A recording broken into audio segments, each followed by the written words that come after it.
I was clearly a once-in-a-millennium genius who awakened a 3S grade talent. Yet my fiancé imprisoned me in a basement for a full decade, forcing me to endure her sitting on me for 3 hours every day, all because I possessed the ability to permanently transfer my attributes to others, making me nothing more than her mobile blood bank. By the time she became a top-tier powerhouse in the apocalypse, she didn't hesitate to personally carve out my heart. Yet when I opened my eyes again, I found myself back on the very day the apocalyptic catastrophe began. Tonight at midnight, the disaster would strike without warning, awakening different talents in humanity while those whose minds shattered would transform into calamity entities, and whoever secured the first kill of such an entity would receive a 3S grade reward. I glanced at Lu Yuner, who stood before me with her haughty demeanor, and smirked coldly. Wasn't she the perfect candidate? In my past life, she had successfully awakened without turning into a calamity entity. To break her mind and trigger her transformation, I'd need a plan. With just 10 minutes left until the catastrophe, I abruptly pulled her into my arms. Baby, I was wrong. There's still a presidential suite available at this hotel, let's book that one,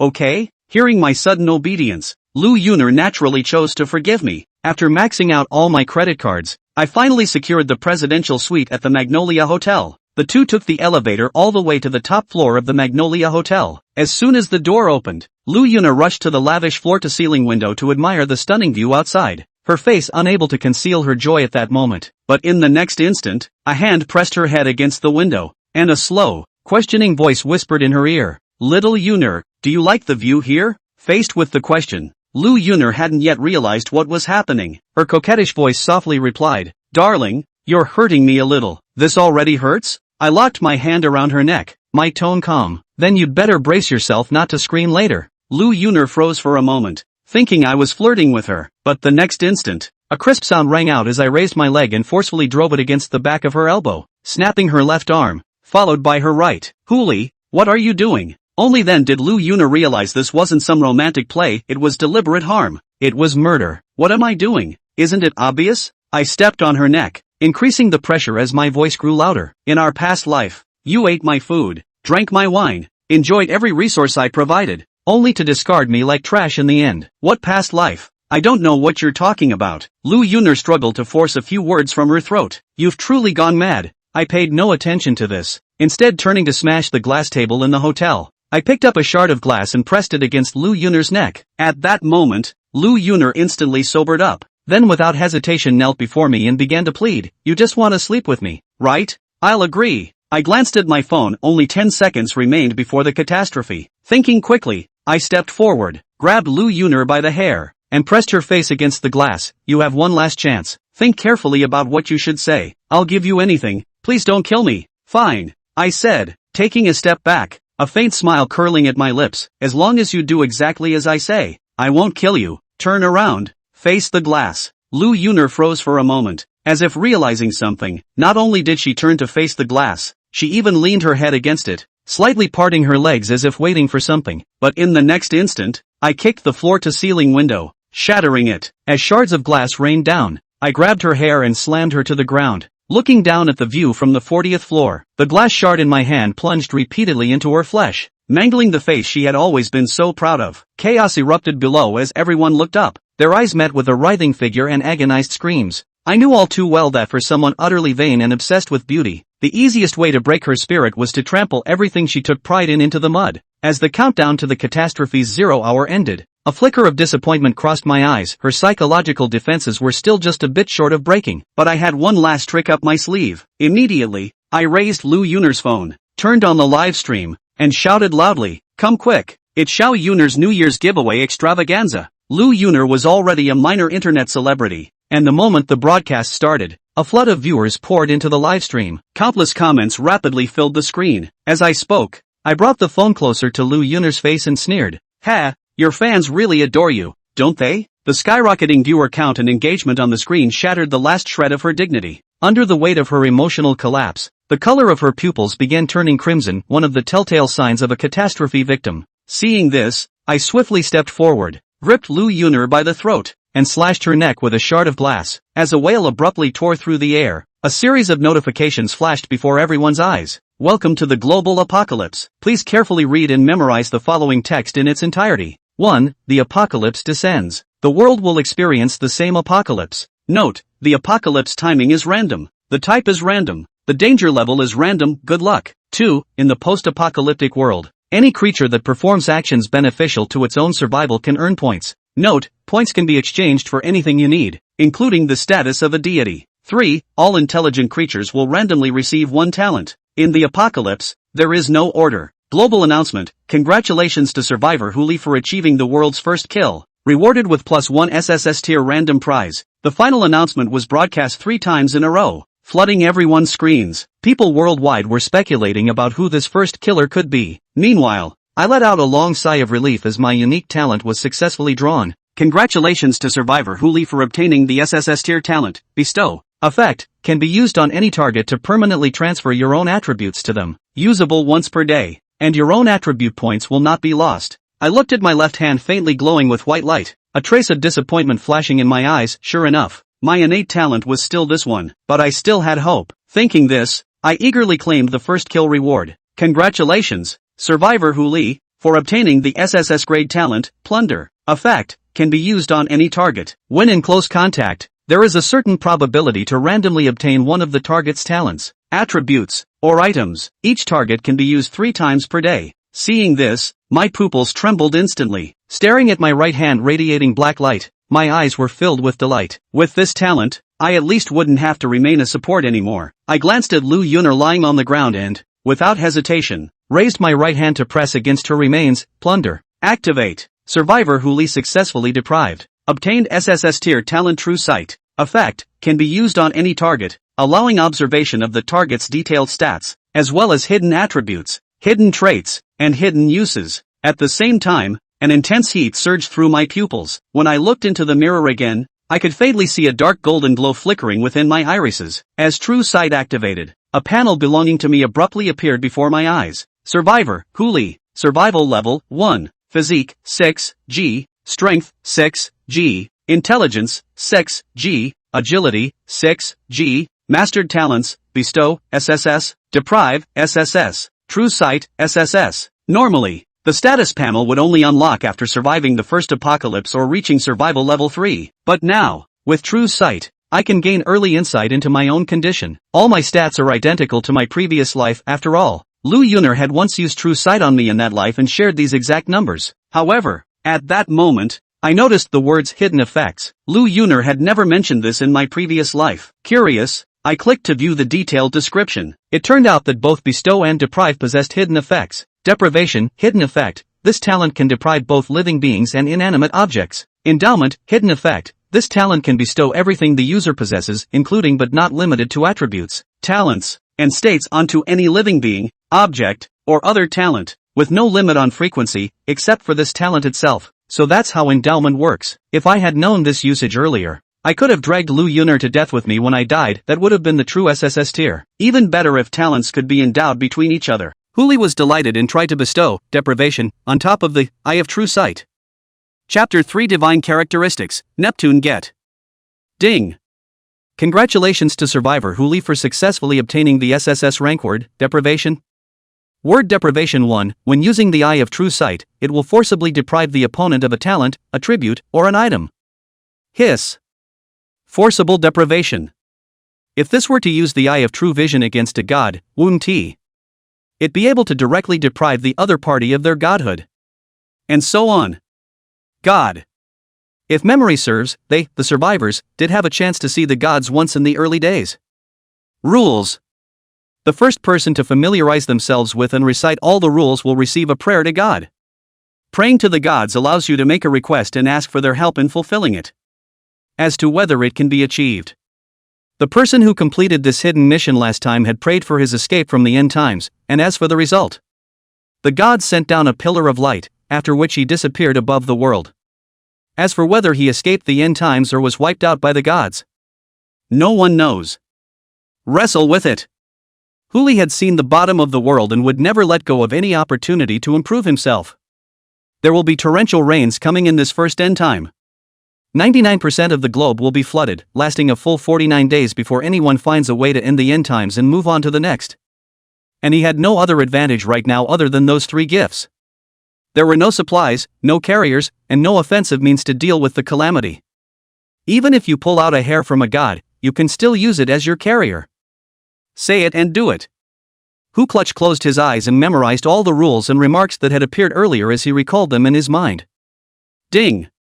Global announcement, congratulations, Survivor Huli has become the first survivor to memorize all the rules, and has been awarded the qualification of praying to God 1. 3 more times the same announcement swiped the screen. This time, a chat interface started but appeared before Huli's eyes. It was wildly swirling with comments made by different survivors. Li Chang! What kind of god is this? How did he manage to trigger 2 global announcements in one go? Wei Chanshu, 1 SSS level reward, 1 qualification for praying to the gods. This big brother shouldn't be reborn back like in the novels, right? Li Feng, Huli is it? Interesting. Huli scanned the chat in front of him, his eyes stopping on Li Feng for a split second. This person is the concubine of Lu Yuner in her previous life. He who remembered correctly, his own talent was a long sword, although the grade was only A, it could be continuously strengthened as his strength grew. If it were stripped away as well.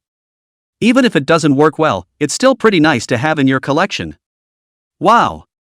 Outside the window, a torrential downpour had fallen. This first apocalyptic plague has begun. Huli also didn't dare to hesitate and immediately chose to use the prayer to God qualification. What had been a dark window blossomed into a blue color. The curtain of light descends. All the living beings in the entire city bowed their heads and trembled as they prostrated themselves under the curtain of light. Only Huli. He braced himself and raised his head to look at the shadowy figure in the curtain of light. In his pupils, that dark golden light flickered. Thou, what dost thou desire? The sound of grandeur fell. Although Huli had a plan in his heart, his mouth was respectful. Gods above, I want a shelter where I can safely survive all the calamities. Yoon. The words fell. A dark blue ball of light fell. It was too late to see what the hell it was. Huli rushed to use his talent immediately the instant before the shadow disappeared. The Eye of True Sight Stripped Edition. Ding. After crisp. 2 cue boxes popped up at the same time. Name, Poseidon Incarnate. Level, unknown. Attributes, unknown. Mastery of talent, unknown. Deprivation successful. Congratulations to Survivor Huli for obtaining the divine trait, Neptune. It's a done deal. Huli immediately utilized the Eye of True Vision to look at the 2 deep blues flickering in his palm, unable to hide the joy in his heart. One way, it's a reward from the gods. It was a small palm-sized wooden boat, capable of being enlarged 100 times in equal proportions, but it could only accommodate 2 people at most. Props, Heart of the Ocean. Grade, SSS. Effect 1 Divine Favor, things that are watched over by the gods will be immune to all outside damage determinations as long as they are in them. Effect 2 Divinely Gifted Land, the divinely promised land will not be able to be destroyed, restricted, or affected by any external force.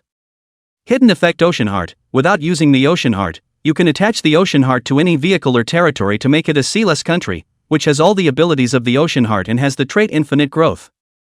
Remarks, you, who are favored by Poseidon. That's what the Eye of True Sight is all about. If there is no Eye of True Vision, where does he go to know this sea to go, afraid of not holding a small wooden boat on the joy of it? And a deep blue. It was the most precious thing that he had stripped from the divine incarnation. Just the moment Huli utilized his Eye of True Vision to observe it, that thing had already been integrated into his body. Sigil Fragment, Neptune. Effect 1 Deity of the Sea, any sea creature that you touch will become your most loyal servant. Effect 2, Unlocked after 10% fit. Fit, 0.001%. Remarks, Honorable Coronation of the Gods, I salute you. Hidden Remarks, by playing the role of Poseidon, you can raise the degree of divine fit. Sigil Fragment. Although it was a fragment, it was still a genuine godhead. If this is found by that god. Huli looked out the window and thankfully didn't see Poseidon, who had folded back. However, he did see something else. The New Year's Eve revelry has begun in the geographic chat box. Li Feng, brothers, I've locked on to that Huli's position. I'm going to fight for it. I'm going to turn my bike into a motorcycle. Li Chang, yeah. Everyone is still at level 1, this is our only chance to bend the curve. Yi Yunshan, side by side. If he's a bully, he can still bully us. Lu Man A, that's it. Huli looked at the chat box in front of him and the corner of his mouth lifted slightly. Things that are starting to get interesting. You know that the Eye of True Vision Deprivation Edition has no cooldown if you sweep the group all over. Even with the worst of luck, you can still salvage a few talents, right? But before that, giving. Poseidon's Godhead plus Eye of True Sight equals Eye of True Sight Poseidon. God level phrase: when using the Eye of True Sight, if the opponent is a sea creature, they will unconditionally submit to you. Poseidon's Godhead plus deprivation equals deprivation Poseidon. Divine Word: a being that is successfully deprived will become your most loyal devotee. After the empowerment, when faced with sea creatures, Huli was able to make them submit without having to come into close contact. Even, he could make the other party submit after depriving any living being at close range. It's not enough. Empowerment, and also permanently grants 10% of all of one's attributes to talents, items, or beings.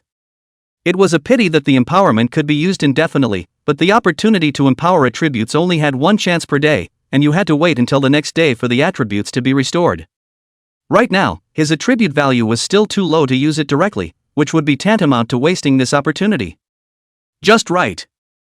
Isn't there a group of Ruiji ready to come over and take a shot? Huli's mouth showed a smile, and he moved the sofa to the floor-to-ceiling window and lay on it, quietly enjoying the upcoming leaks. Eye of True Sight, no cooldown. The Eye of True Sight, which is granted deprivation, apparently does not have a cooldown either. Just wait for the group to get here, he swept his eyes over the crowd. Wouldn't that be a beautiful picture? Chapter 4, Siege? Giveaway. Brothers. It's just up ahead. With a low growl ringing out, Li Feng turned his head to look at the dozens of survivors behind him, his eyes filled with excitement. Hold on tight. I'm not sure if he'll shift his position. I don't think he's going to shift his position.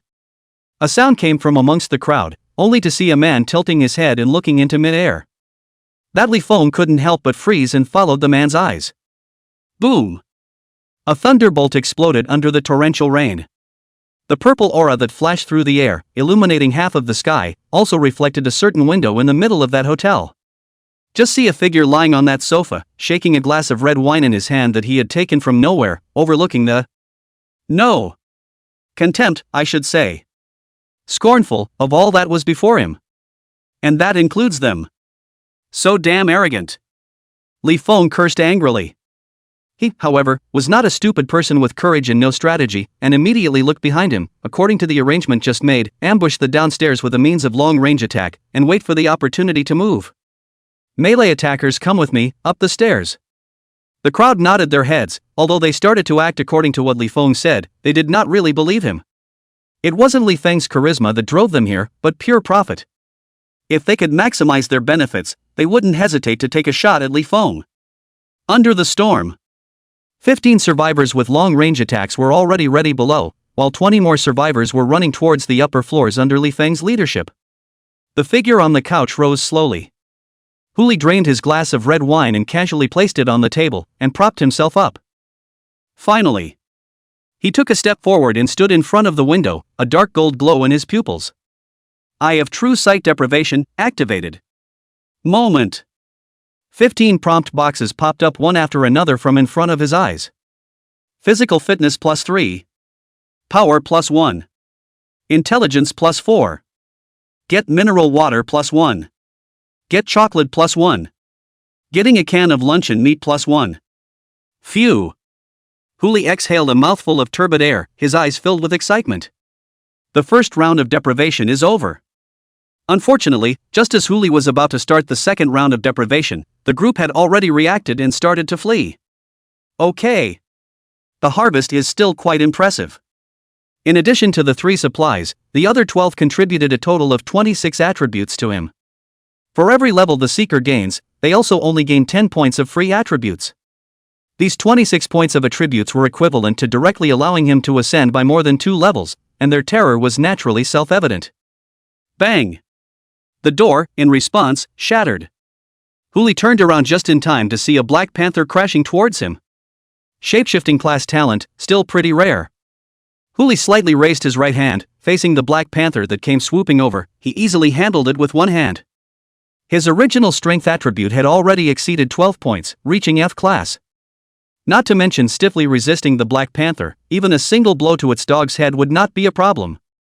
Now he was perfectly capable of grabbing the panther's tail and swinging it straight downstairs. But having such a meat shield is quite practical. Black light blooming from the palm of his right hand. Deprivation Poseidon activated. Ding! Deprivation successful, congratulations on gaining strength +2. Survivor Xia Qingwan has become your believer. As your sole devotee, she will enjoy 10% of all your attributes as an increase. 3 prompts went off. The Black Panther immediately prostrated itself on the ground, its pupils flickering azure, and a clear and cold voice came out, "Your most faithful believer, see my god." "Good boy." Huli laughed softly in response and sat back down on the couch. He looked to the doorway and realized that those who had been about to rush in had scattered in all directions. Knowing that they were unbeatable, they naturally wouldn't send themselves to their deaths. But now that we're here, where's the good way to go? Huli subconsciously rubbed Xia Qingwan's head. "Go, catch all those people for me." With a 10% increase in all her attributes and such an incarnation talent, she was more than enough to kill other stragglers in seconds. "Yes." Xia Qingwan answered, and her body transformed into a black shadow, disappearing in front of Huli's eyes. 15 minutes later. The remaining 19 survivors were all tied up and thrown into the room. Includes Li Feng. Struggle? Resistance? These emotions don't show up in the weak when the difference in strength is too great. There is but a plea, a prayer, a laying aside of all dignity, and a prayer for a ray of life. They prostrated themselves in front of Huli, trying to follow Xia Qingwan's gesture and express their submission to Huli. Unfortunately, Huli is most concerned about fairness. "Don't you want to kill me? Then it's only right that I kill you all. Right?" Eye of True Sight deprivation and deprivation activated one after another. Strength +2. Physical fitness +3. Acquisition of a ranked talent, Ancient Sword of Black Gold. Acquisition of F-class props, Exquisite Suit. Gained human right calf leg bone +1. For each target, a total of 4 deprivations can be used. 19, that's 76 times. It was a pity that only the Eye of True Sight deprivation was able to succeed 100% of the time, and the normal deprivation only had a success probability of about 30%. Use it 3 times and you can only succeed once. 76 deprivations, for a total of 40 successes. Among the 40 times, attributes were obtained 26 times, totaling 50 points, and among the remaining 14 times, all of them were strange things except for an A-rank talent, the Black Gold Ancient Blade. Huli activated the Eye of True Vision again and looked at his panel. Survivor, Huli. Survival level 1. Until next upgrade 010. Physical, 27E. Power, 30D. Intelligence, 20E. Agility, 23E. Mastery talents, Empowerment SSS, Deprivation SSS, Eye of True Sight SSS, Ancient Blade of Black and Gold A. With this attribute, as long as you don't go amongst the copies, you can completely walk sideways in the first N times. Killed all but the one who pissed his pants. Huli opened his mouth blandly, and Xia Qingwan next to him responded immediately. Yes. The Black Panther swung its claws and 18 heads immediately fell. Only Li Feng. He listened to the sound of heads rolling down next to him, and his body trembled endlessly, but he was powerless to resist. Talent, gone. Attributes, 2, are stripped away. What resistance did he have left? Huli stepped forward and stomped on the back of his head. "Know why I left you behind?" Li Feng trembled, unable to even speak. "As I recall, the marina at your cottage has a yacht, right? Kawasaki province is not near the sea, and it is difficult to find reliable carriers to carry the heart of the ocean. The only hope is that Lakeview mansion. Loon Lake. A lot of rich people live inside, and outside each villa, there is even a separate marina. A portion of the purchase had yachts parked at the marina. Among them was Li Feng. In his previous life, he had only survived the stormy end times with this yacht. Yes. Li Feng immediately raised his head as if he had grabbed a life-saving straw. "There is one in my house. I'll take you there right now. What do you want? A villa? A yacht?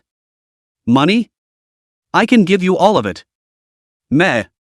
Huli sneered as he dropped his foot, and his D-class power exploded, crushing Li Feng's entire head. "I was just looking for you to make sure that things. I still like to get them myself." Chapter 5, There's a Ghost. Street. Huli packed up the loot and sat on Xia Qingwan, who was disguised as a Black Panther, and sped through the city streets towards Loon Lake. Although he has been away from the Blue Star scenery for 10 years, he would like to quietly view the scenery in front of him, but unfortunately, he has more important things to do. First kill.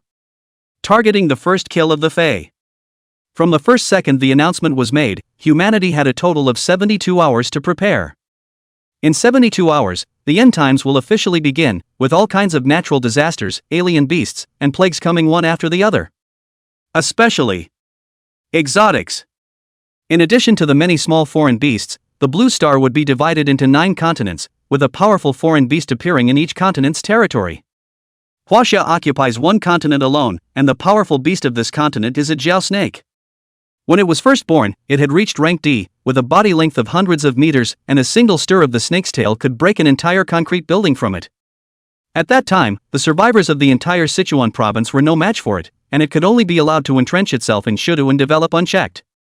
Even if the survivors from other provinces had the intention to come over to kill the snakes, the pouring rain made it impossible to practice. By the time we reached the later stages of this end of the world, the D-ranked Jiao snake had directly grown into a B-ranked pseudo-dragon, and together with the sea beasts from other regions, they set off a tidal wave, pulling the 9 continents as far as they could into the oceans. Humanity has no place anymore. Each subsequent plague descent will take place over the ocean. It wasn't until after the third calamity descended on the heavenly rankings that there were human powerhouses with B-class strength. 10 B-ranked powerhouses joined together to besiege a B-ranked alien beast from one of the 9 continents, and it was only at the cost of 8 lives that they finally killed one of the beasts. A state ocean that recedes as far as it can. Only since then has the human race gained a foothold. The remaining 8 continents' foreign beasts, however, evolved once again. One of the B-plus grade pseudo-dragons directly evolved into an A-grade true dragon, whose territory covered the whole of China, drawing on the dragon's chi to nourish itself. And even just 10 years later, no strong person dared to challenge this foreign beast. China, too, has been covered with seawater. All Chinese survivors have 2 words deeply rooted in their heart's homeland. What these 2 words mean to the Chinese people is naturally self-evident. Now, Huli is reborn. At this time, he already possessed the strength to fight hard against D-class alien beasts. If he could kill the Jiao snake before it developed into a B-class pseudo-dragon, he might be able to stop the torrential rains from pouring down in Huaxia. You can even get the first kill reward for the regional Fae. It was a certificate of transfer for a random hidden profession. Just a certificate of transfer for an ordinary profession could fetch a sky-high price in the trading market, let alone that hidden profession. During the 10 years of his last life, Huli had heard from Lu Yuner that the entire human race had obtained a total of only 9 hidden profession proofs. A hidden profession, even if it is obtained at a later stage, can enable a B-ranked powerhouse to be promoted to a rank, and if it is obtained at an earlier stage. Huli didn't even dare to think about how big the boost could be. In his previous life, a professional had analyzed where that auger snake had hatched. It's 80% likely to land under Mount Xincheng, inside Dujianjian. One reason is that there are enough aquatic creatures within the Dujianjian, and the number of exotic beasts that can be transformed is naturally also extremely considerable, which can provide a good atmosphere for that scaly snake to grow. The second is because of Mount Xincheng. Because Mount Xincheng was at a high enough altitude, in the early days of the apocalypse, a lot of survivalists would choose to go to the mountain to avoid the water. Survivors get all sorts of benefits for killing Fae, and the same goes for Fae killing survivors. The 2 reasons were superimposed, which led to the smacking growth rate of the auger snake, raising it from D rank to B rank in 3 months. Shudu is not far from Dujianjian. If he could quickly obtain the yacht and attach the heart of the ocean to it, he would have enough time to rush to Dujianjian and search for the scaly snake sightings inside. Even if he couldn't find that auger snake at the first moment, he could still kill it at the first moment it hatched. With the Black Panther running all the way, he finally rushed to Loon Lake before that rainwater accumulated. Various growls, wails, pleas for mercy, and indescribable sounds echoed through the neighborhood. If I remember correctly, that guy's house should be in Block A, Building 8, can you find it? Don't worry, my god, I can already smell the same smell as on that guy. Xia Qingwan leaped and led Huli directly over the Heron Lake gate, quickly arriving in front of Heron Lake. Then, just pulled up to the dockside. Why don't you leave? Huli snapped. My god, I can't swim. Xia Qingwan's voice timidly rang out. Small problem. Huli spat out a sentence, and the white light in his left hand bloomed once again. Giving. Neptune's godhead. After all, it is his only believer at the moment, the benefits that should be given should still be there. A burst of azure light bloomed on Xie Qingwan's body. Through the observation of the eye of true vision, Huli saw an additional S-rank passive talent directly on Xie Qingwan's body. Gift, Neptune's favor. Grade, S. Passive effect, plus 50% to all water attribute talents, abilities, and prop effects, and 50% to all water attribute damage and negative effects. Remarks, the most faithful believer, praising my God with all my heart. It's done. Xie Qingwan also sensed the changes in herself and immediately prostrated herself on the ground. Praise be to my God, may the light of the sea god always accompany me. Ahem. Low key.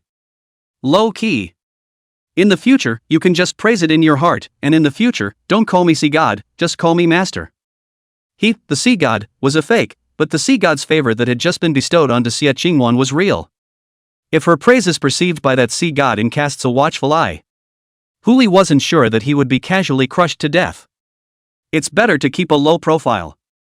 Yes, master. Who would refuse a royal voice at their side calling them master? At least Huli won't. Alright, let's go. Huli waved his hand, and in the next instant, he was led into the water together by that black panther. It's just that the way this panther moves forward in the water is a little bit not quite the same as what he thought. After entering the water, this black panther was like a fish, lurking below the surface of the water, using its two hind legs and the panther's tail to constantly wiggle to propel itself. Although this speed is not too slow, right, but from the outside, that Huli is like only half of the body in this lake, at a very fast speed skidding. The night was dark and stormy. Because of that Neptune god's sigil, although that torrential rain wouldn't stay in Huli, the water mist created by the raindrops falling into the water was enough to create an atmosphere for him. An eerie and treacherous atmosphere. Not to mention the bystanders, even Huli himself was creeped out. It's better to find those 8 buildings as early as possible. This kind of traveling experience at once is enough. Just as Huli was thinking this, a searchlight slammed into his face. It was immediately followed by a crisp explosion. There's a ghost. Huli looked in the direction of the sound and saw a yacht crashing towards him. Chapter 6, Fishing for Murder. Master! Xie Qingwan exclaimed in shock. She just wanted to leap up from the middle of the water to save her master, but before she could move, a black and gold light had already bloomed in Huli's hands. Grade A talent black gold ancient blade. The moment the yacht came into contact with the blade, the yacht was sliced raw and unhindered as if it had touched the butter of a hot dinner knife. The hull of the ship was easily cut into 2. This, then, was the power of an A-rank talent. In terms of sharpness, not to mention the yacht in front of him, this black and gold ancient knife could even easily cut through buildings made of reinforced concrete. This was also one of the reasons why the Li Feng dared to come and challenge himself. As the yacht fell into the water, 8 men in life jackets fell from the boat. Almost as soon as they hit the water, 7 of them did not hesitate to lean toward the presence of the 8th. Seeing that Huli was fine, that Xie Qingwan also just poked out a black panther head under the water surface and immediately exclaimed in alarm. Master is mighty. Huli didn't say anything, he just backhanded the black gold ancient sword into his body and swept his gaze towards the few people who had fallen into the water. Go on, ask them if they know the way. That Xie Qingwan said that she could rely on the odor to find what position the 8 buildings were in, but nah, her whole head was now buried in the water, and she couldn't find it even if she wanted to. Yes. The panther submersible was launched again. As the half-built Huli swam towards the crowd, everyone immediately gathered into a group to protect a young girl in the middle of the crowd. Ooh. By the looks of it, it's still an important person. However, Huli wasn't interested in their identities and didn't even bother to use the eye of true sight, only opening his mouth to inquire. Hey, do you guys know where Block A, Building 8 is? The 7 bodyguards didn't dare to speak, but it was the young girl in the middle of the crowd who timidly opened her mouth. You're not a ghost? Meh. Huli sneered, and the long black and gold sword in his hand reappeared. The blade was pointed straight at the crowd. You have one more chance to answer questions, and I don't like to waste time. That way. One of the bodyguards at the head of the group immediately raised his hand, pointing to the left rear. There's a pier at my 8 o'clock with a 2-deck yacht docked on it. That's Block A, Building 8. Understood. Huli smiled as he put away the black gold ancient blade and patted the head of the black panther underneath him, walking. Yes, master.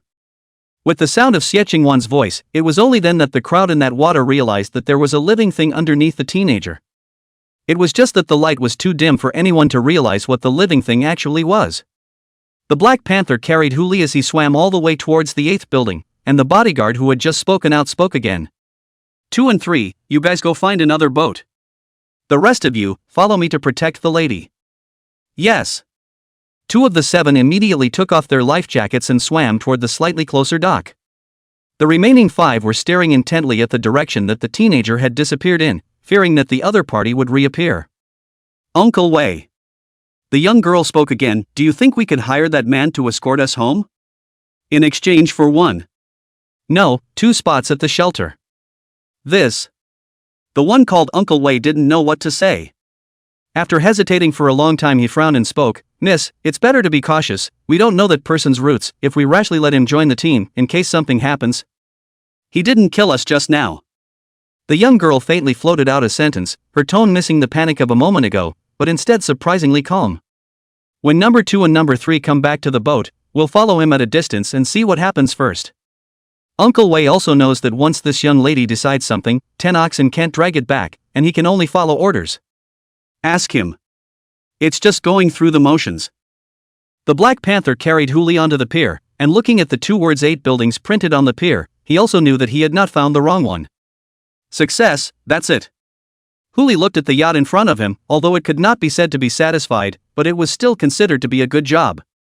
He pulled out that heart of the ocean and threw it straight upwards. The palm-sized small wooden boat instantly blended into the yacht and bloomed with a blue light. Ding!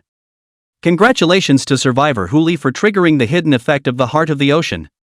Target is fusing with the heart of the ocean, estimated completion time 10 minutes, please wait. 10 minutes is not a long time, but it's not a short time either. Especially with a flash of azure light so bright in the middle of this dark night. Thanks to the eye of true sight, he could clearly perceive a number of gazes being cast around him. 2 of them came from within the 8 villas in that area A. Obviously, should that Li Feng's family was still inside the villa. That's the troubling thing about the human condition, when you kill a man, you usually have to send his whole family to be reunited. Originally, he was prepared to sail the boat and leave, who knew that the heart of the ocean was moving this much. Alas! Hu Li sighed and had to take out the black gold ancient sword once again. Shaowan, watch the boat and don't let anyone get close. Yes, master. With Hu Li carrying the black and gold ancient sword towards that villa. Before the door could be opened, a muffled thud sounded overhead. The bullet, which landed on Hu Li, did not cause any damage, but instead disappeared as a mist. It wasn't a real firearm, but rather, like the black gold ancient blade, it was manifested through talent. After judgment, the bullet couldn't harm him and naturally turned into gas. Eye of True Sight Deprivation Edition, open. Dark golden light flowed under his eyes, and Hu Li immediately locked onto the location of the shooter. He backhanded the black and gold ancient sword and threw it upwards. D rank power was attached to the black and gold ancient sword, and the sharpness instantly cut through the concrete building, accurately penetrating through a person's chest. Seeing that the black and gold ancient sword was out of his hand, the door of the villa also opened at this moment. A middle-aged man raised his thick arms high and grabbed a kitchen knife and slashed at him. Die for me. C rank talent physical mania. Hu Li didn't even summon back the black gold ancient blade, he just blasted out with a punch. The fist, penetrating the opponent's left chest, exploded into a brilliant mist of blood. Tisk. Sensing the passing of the other party's life, Hu Li couldn't help but smack his lips. Crisp. It's just too brittle. It didn't even leave him a chance to brush. Deprivation. Luckily, though, Eye of True Sight Deprivation version triggers 1 deprivation 100% of the time with a single sweep. The 2 also gave him 2 points of intelligence and 2 points of physique each, which wasn't too bad. At this point, there were still 9 minutes until the fusion was successful. Hu Li turned his head and swept his surroundings, realizing that there were already quite a few people approaching towards this place, and there were even some flashlight lights sweeping towards him. It's just that no one dares to take the plunge, they're all still in the wait-and-see phase. He wasn't a murderous person either, as long as others didn't strike out at him, he wouldn't take the initiative. So, Hu Li looked at Xie Qingwan and utilized the exclusive authority of the gods over their dependents to speak with her in his mind. 1. You send a message in the announcement channel, say, Hu Li escaped with serious injuries, carrying SSS grade props into Heron Lake, seeking cooperation. Yes, master. Active killing is not desirable, so it's always okay to kill someone by fishing. That way even if they die, they don't die by their own hands, but by their greed. Chapter 711 Female Emperors. Loon Lake. A blinding blue blossomed at the dock, guarded next to a black panther nearly 2 meters in length. Slightly far away, a teenager stood in the rain, a fine layer of water mist erupting from his body, making it somewhat difficult to see his face. But none of that matters. Most people went crazy when a message appeared in the chat channel. Xie Qingwan, Huli was seriously injured and fled, carrying SSS class props into Heron Lake, seeking cooperation. Shi Xiao Xiao? Is that Huli? Why did he come to Heron Lake? Yaoi, SSS grade props, really? Is that the pile of shiny blue light? Rorani, it's a chance. If it's really a serious injury, we could have tried it. Ishan, wait, that Lu Renjia, didn't you also go to besiege Huli? Li Feng and the others died, but you're fine? Rodere, hey, I didn't go just now. Just talking about having fun. This was immediately followed by a series of ellipsis swipes. What do you mean? I was just too far away from the Magnolia Hotel at that point. I'm at Heron Lake right now, wait, I'll go over there now and try to see what this guy's made of. Don't you guys grab it. The message was a regional message, and Huli could naturally see it. The moment the news appeared, there were already people who couldn't help themselves. A dark shadow then circled out from the crowd and attacked behind Huli. Okay. His Eye of True Sight deprivation version was never turned off, instantly detecting the opponent's movements and directly locking onto the black shadow. Ding! Deprivation successful, congratulations on gaining agility +2. With Huli's reaction speed, he could completely backhand this guy in seconds. But since we're fishing, there's no such thing as reeling in now. The next instant, a volley of batons landed in his neck. Huli dodged sideways, and his entire body lurched and fell onto the dock planks. Fortunately, Xie Qingwan was smart enough to know that this was her own master's plan and didn't put up a fight, or else a single lunge would have scared the crowd back. Sure is seriously injured, go grab that yacht. An exclamation of surprise rang out among the crowd. Several men in security uniforms rushed straight toward the docks of the 8th building. Unfortunately, there are only a handful of them. The black shadow flashed to Huli, and a foot landed directly on his chest, deadening him. Just your kid's name is Huli, right? Only a young man in a security uniform was seen looking down at Huli with a cocky smile on his lips. Ha ha ha ha ha. You can really be born. Useful material must be finished. Apart from that SSS grade prop, there should be quite a few more things on you, hand them over and I'll spare your life. You dream. Huli squeezed 3 words out of his teeth, and for fear of not acting realistically enough, he didn't forget to bite through his mouth and squeeze out a trace of blood. It's a pity that the opportunity was given to you, it's something you don't cherish yourself. The young security guard activated his talent again and after strengthening his body, he stomped on Huli's abdomen. However, he was in no hurry to make a move, intending to grind away the benefits from him little by little, and at the same time looked up at the Black Panther. Brothers, go! Whether we can eat and drink well depends on this time. Yes. A group of security guards answered at the same time and rushed onto the pier one after another, confronting the Black Panther. It had to be said that Xie Qingwan's stance was still bluffing enough to scare the group of security guards that none of them dared to come forward on their own initiative. Huli was lifted up by the young security guard with his clothes, right in front of the group of security guards, and incidentally, he reaped the rewards with the Eye of True Vision Deprivation Edition. I don't know if it was because luck had run out earlier, but the attribute points gained from this round of looting were pitifully low, and what was looted were all props that were of little use. Immediately afterward, his gaze couldn't help but fall on that lake.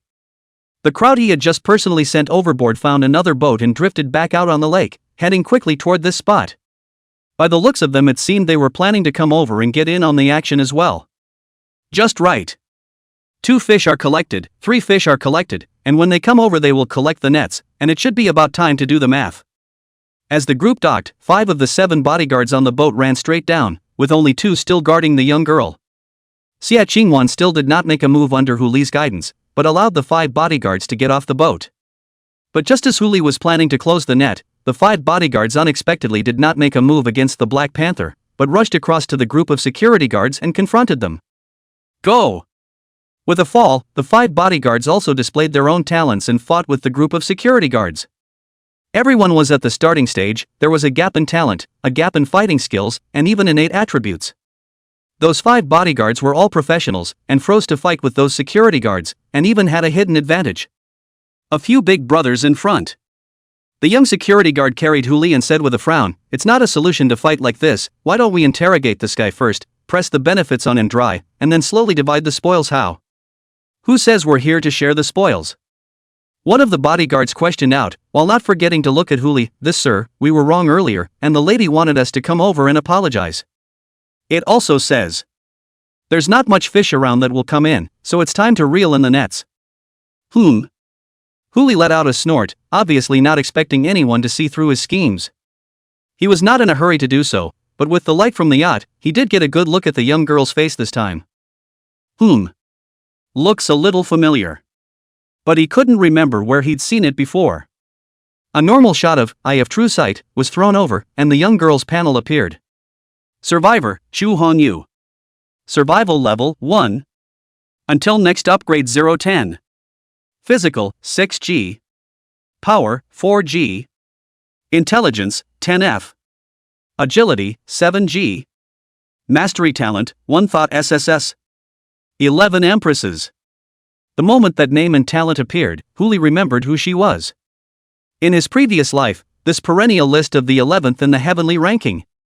Regardless of who died and who went up above the heavenly ranking, she was the 11th position for eternity. It wasn't because she was weak, it was precisely because she was too strong that she was ranked 11th. She is gifted with only one simple and crude ability, and that is exit to truth. But the cost is random. It was said that once, when the 11th Empress faced a certain wave of B-class beasts in her sanctuary, she simply spat out, "I want the sea beasts to die." The sea beasts in the entire B-class beast tide were reduced to corpses. But the cost is that more than 50% of the survivors in the shelter suddenly died violently, and the remaining 50% of the survivors also have varying degrees of serious injuries. Since then, her natural ability has also been classified as a forbidden art by the human race.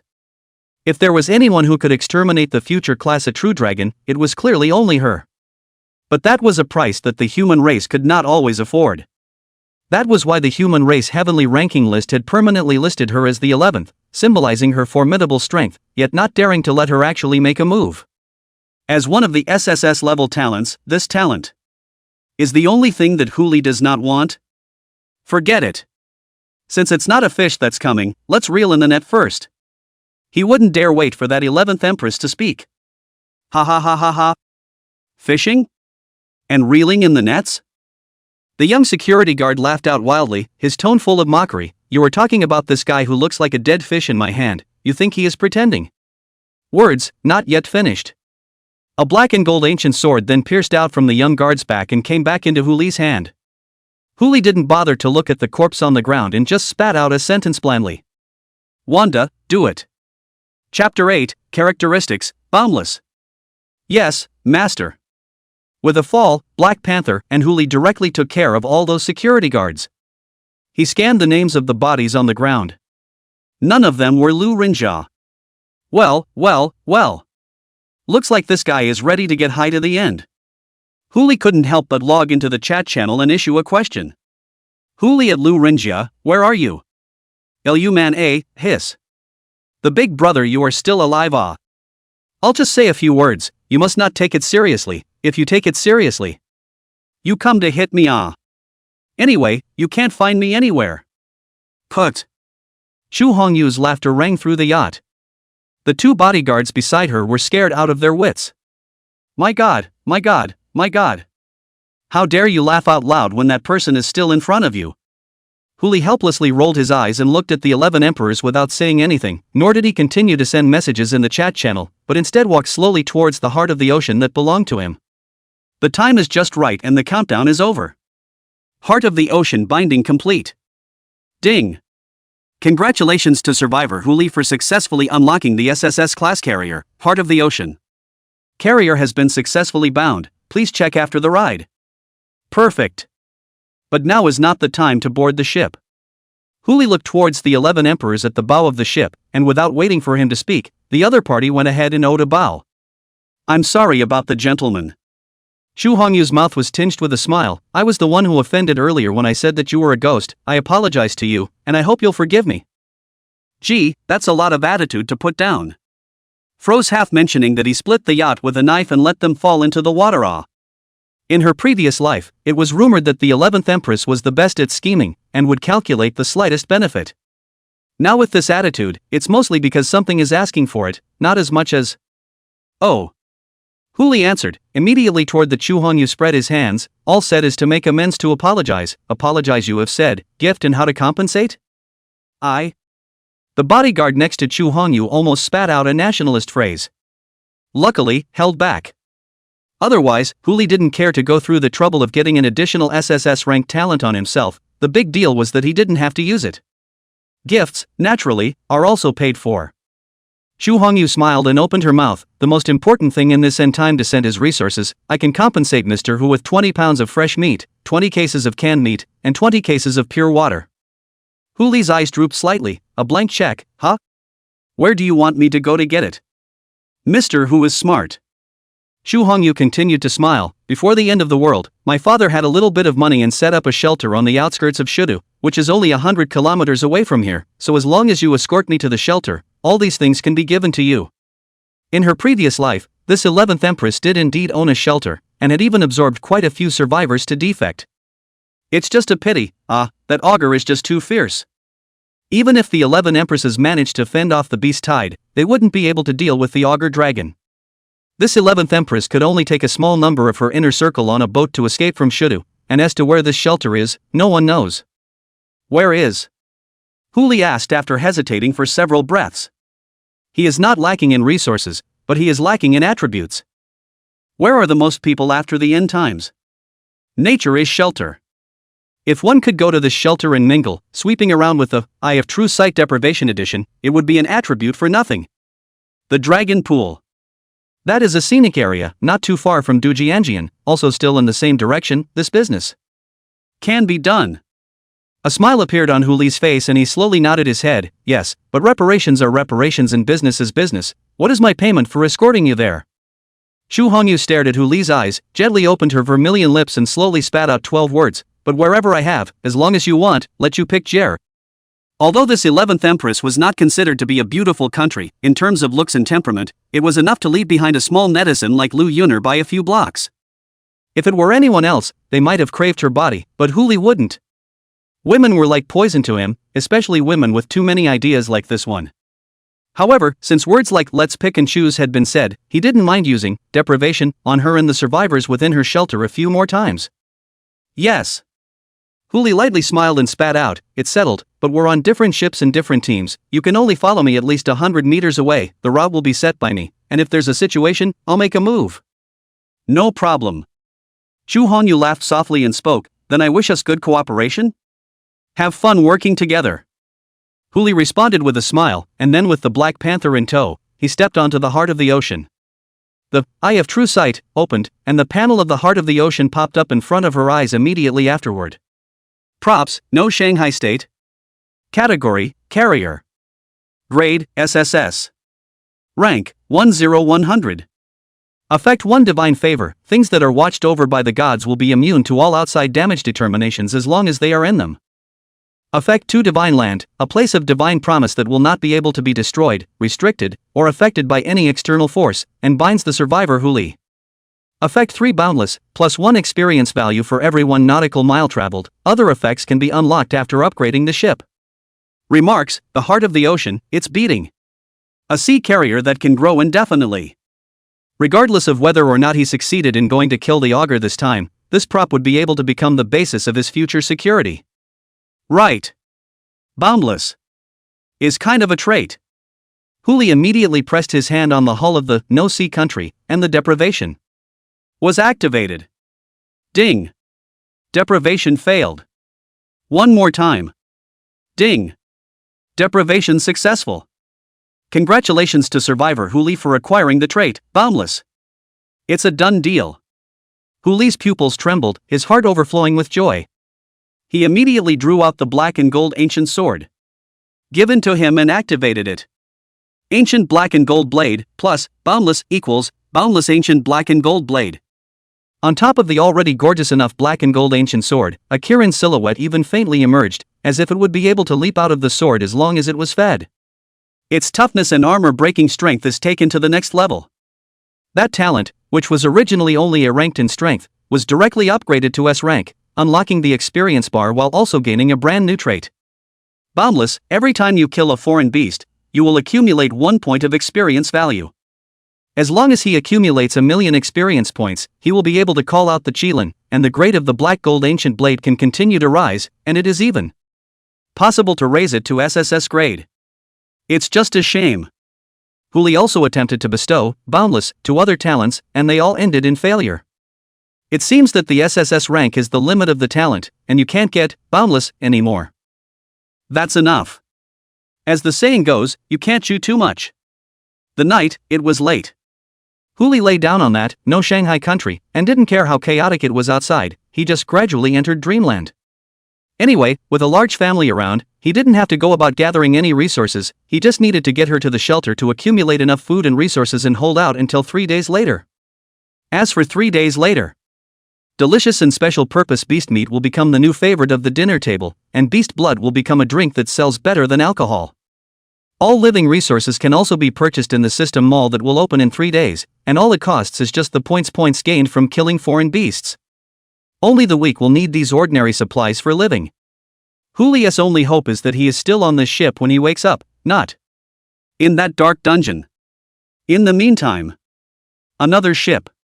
Chu Hongyu was playing with a tortoise shell carved out of sheep's white jade, and sadness flowed through her eyes as if she was pondering something.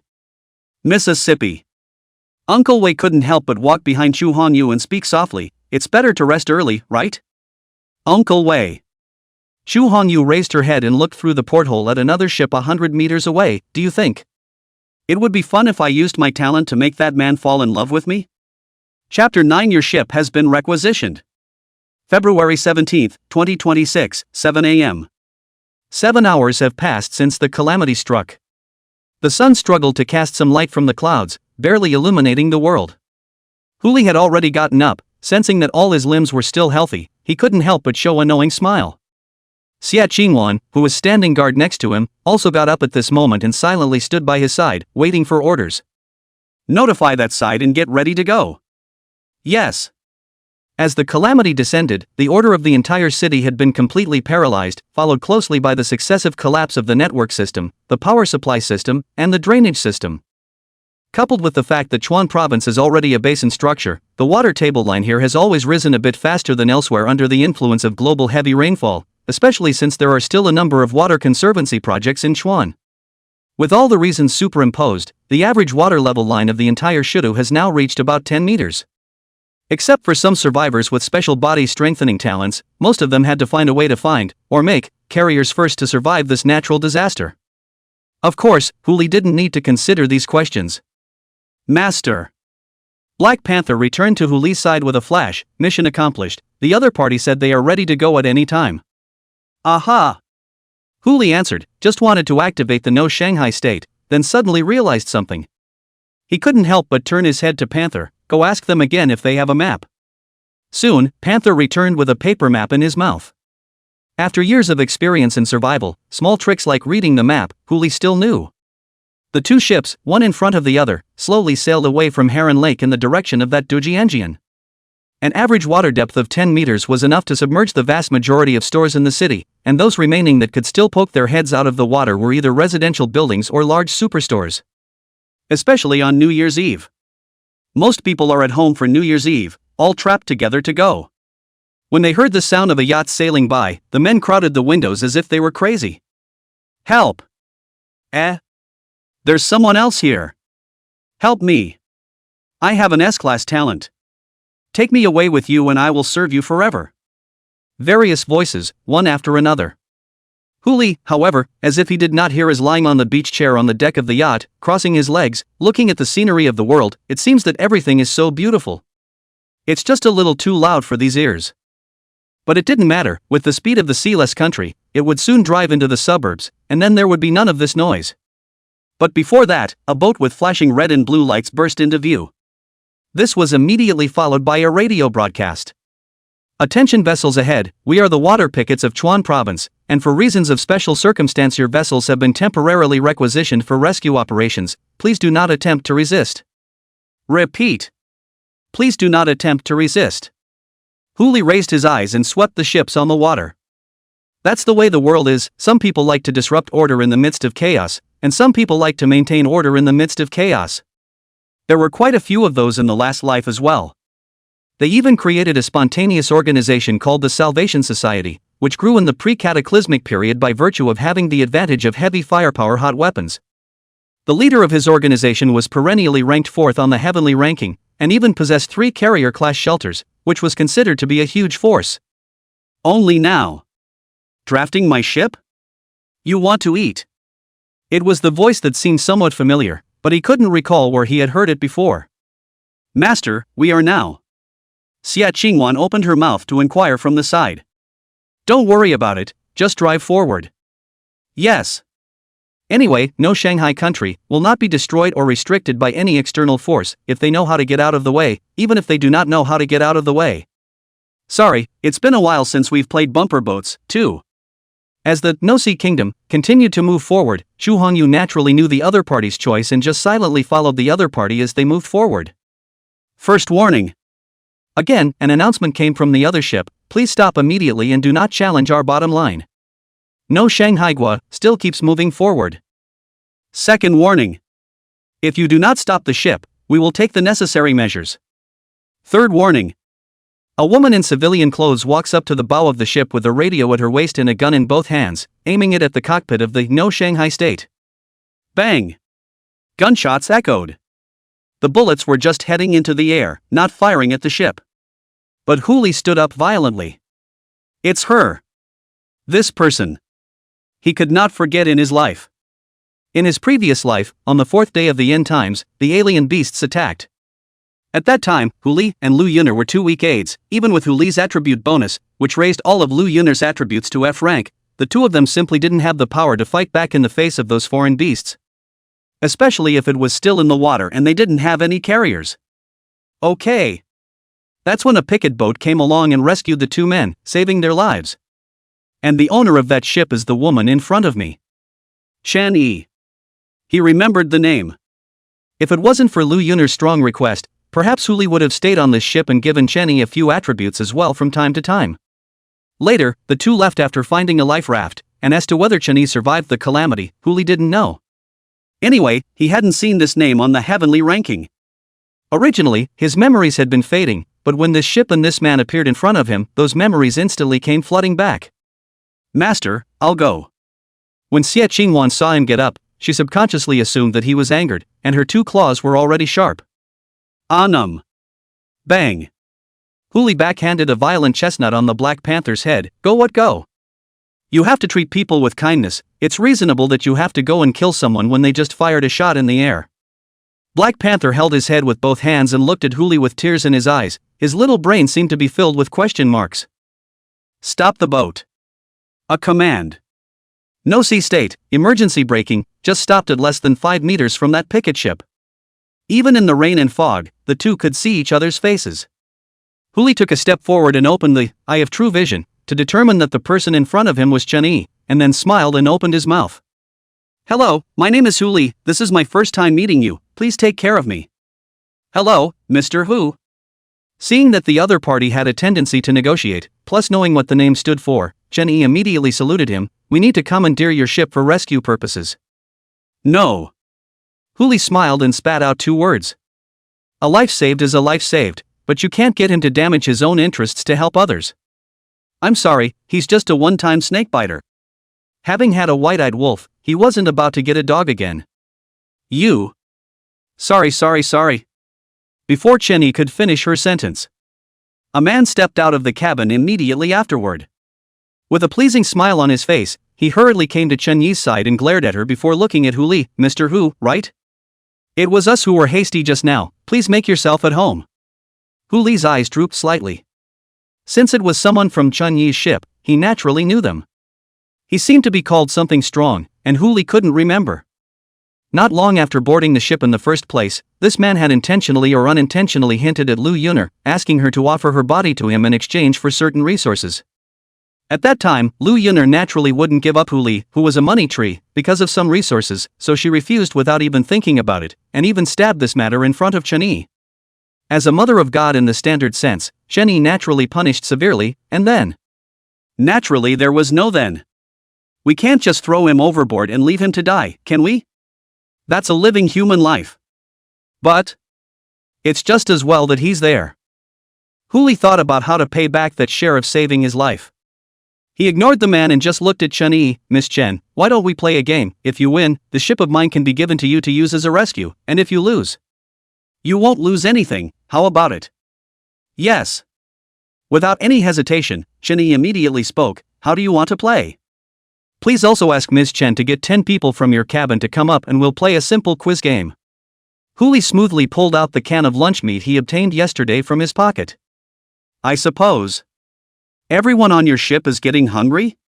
Chapter 10. The ship blew up. Chen-Yi frowned slightly, although she felt a wave of wrongness, she couldn't tell exactly what was wrong.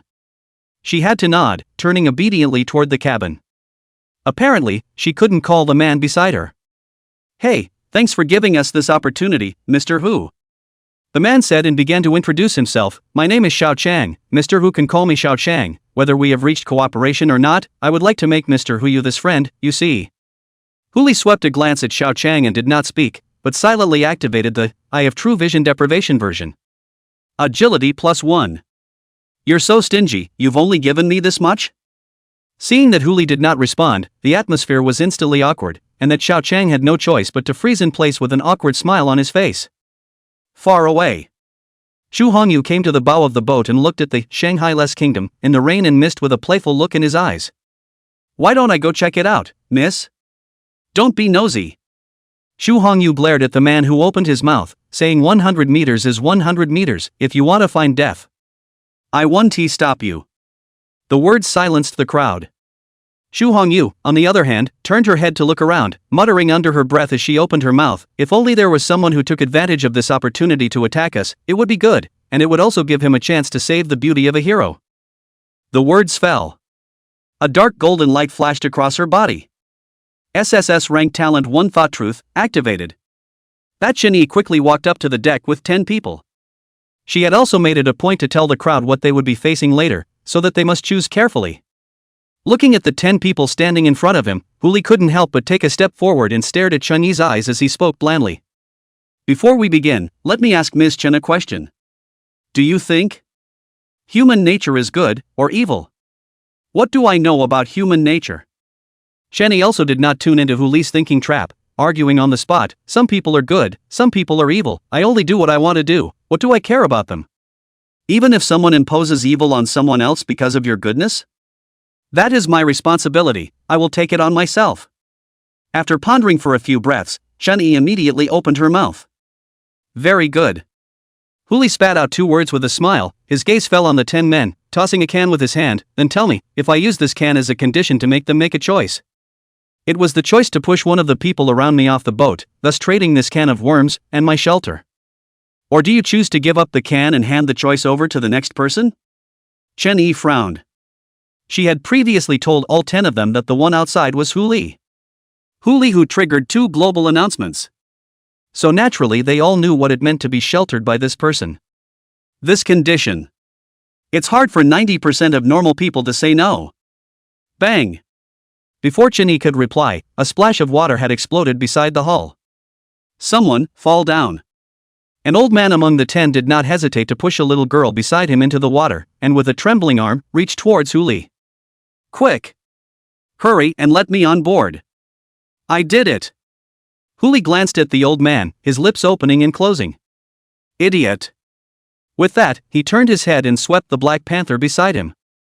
Xia Qingwan immediately understood. A vertical leap to the picket boat, a sweep of the tail, swept the old man directly into the water.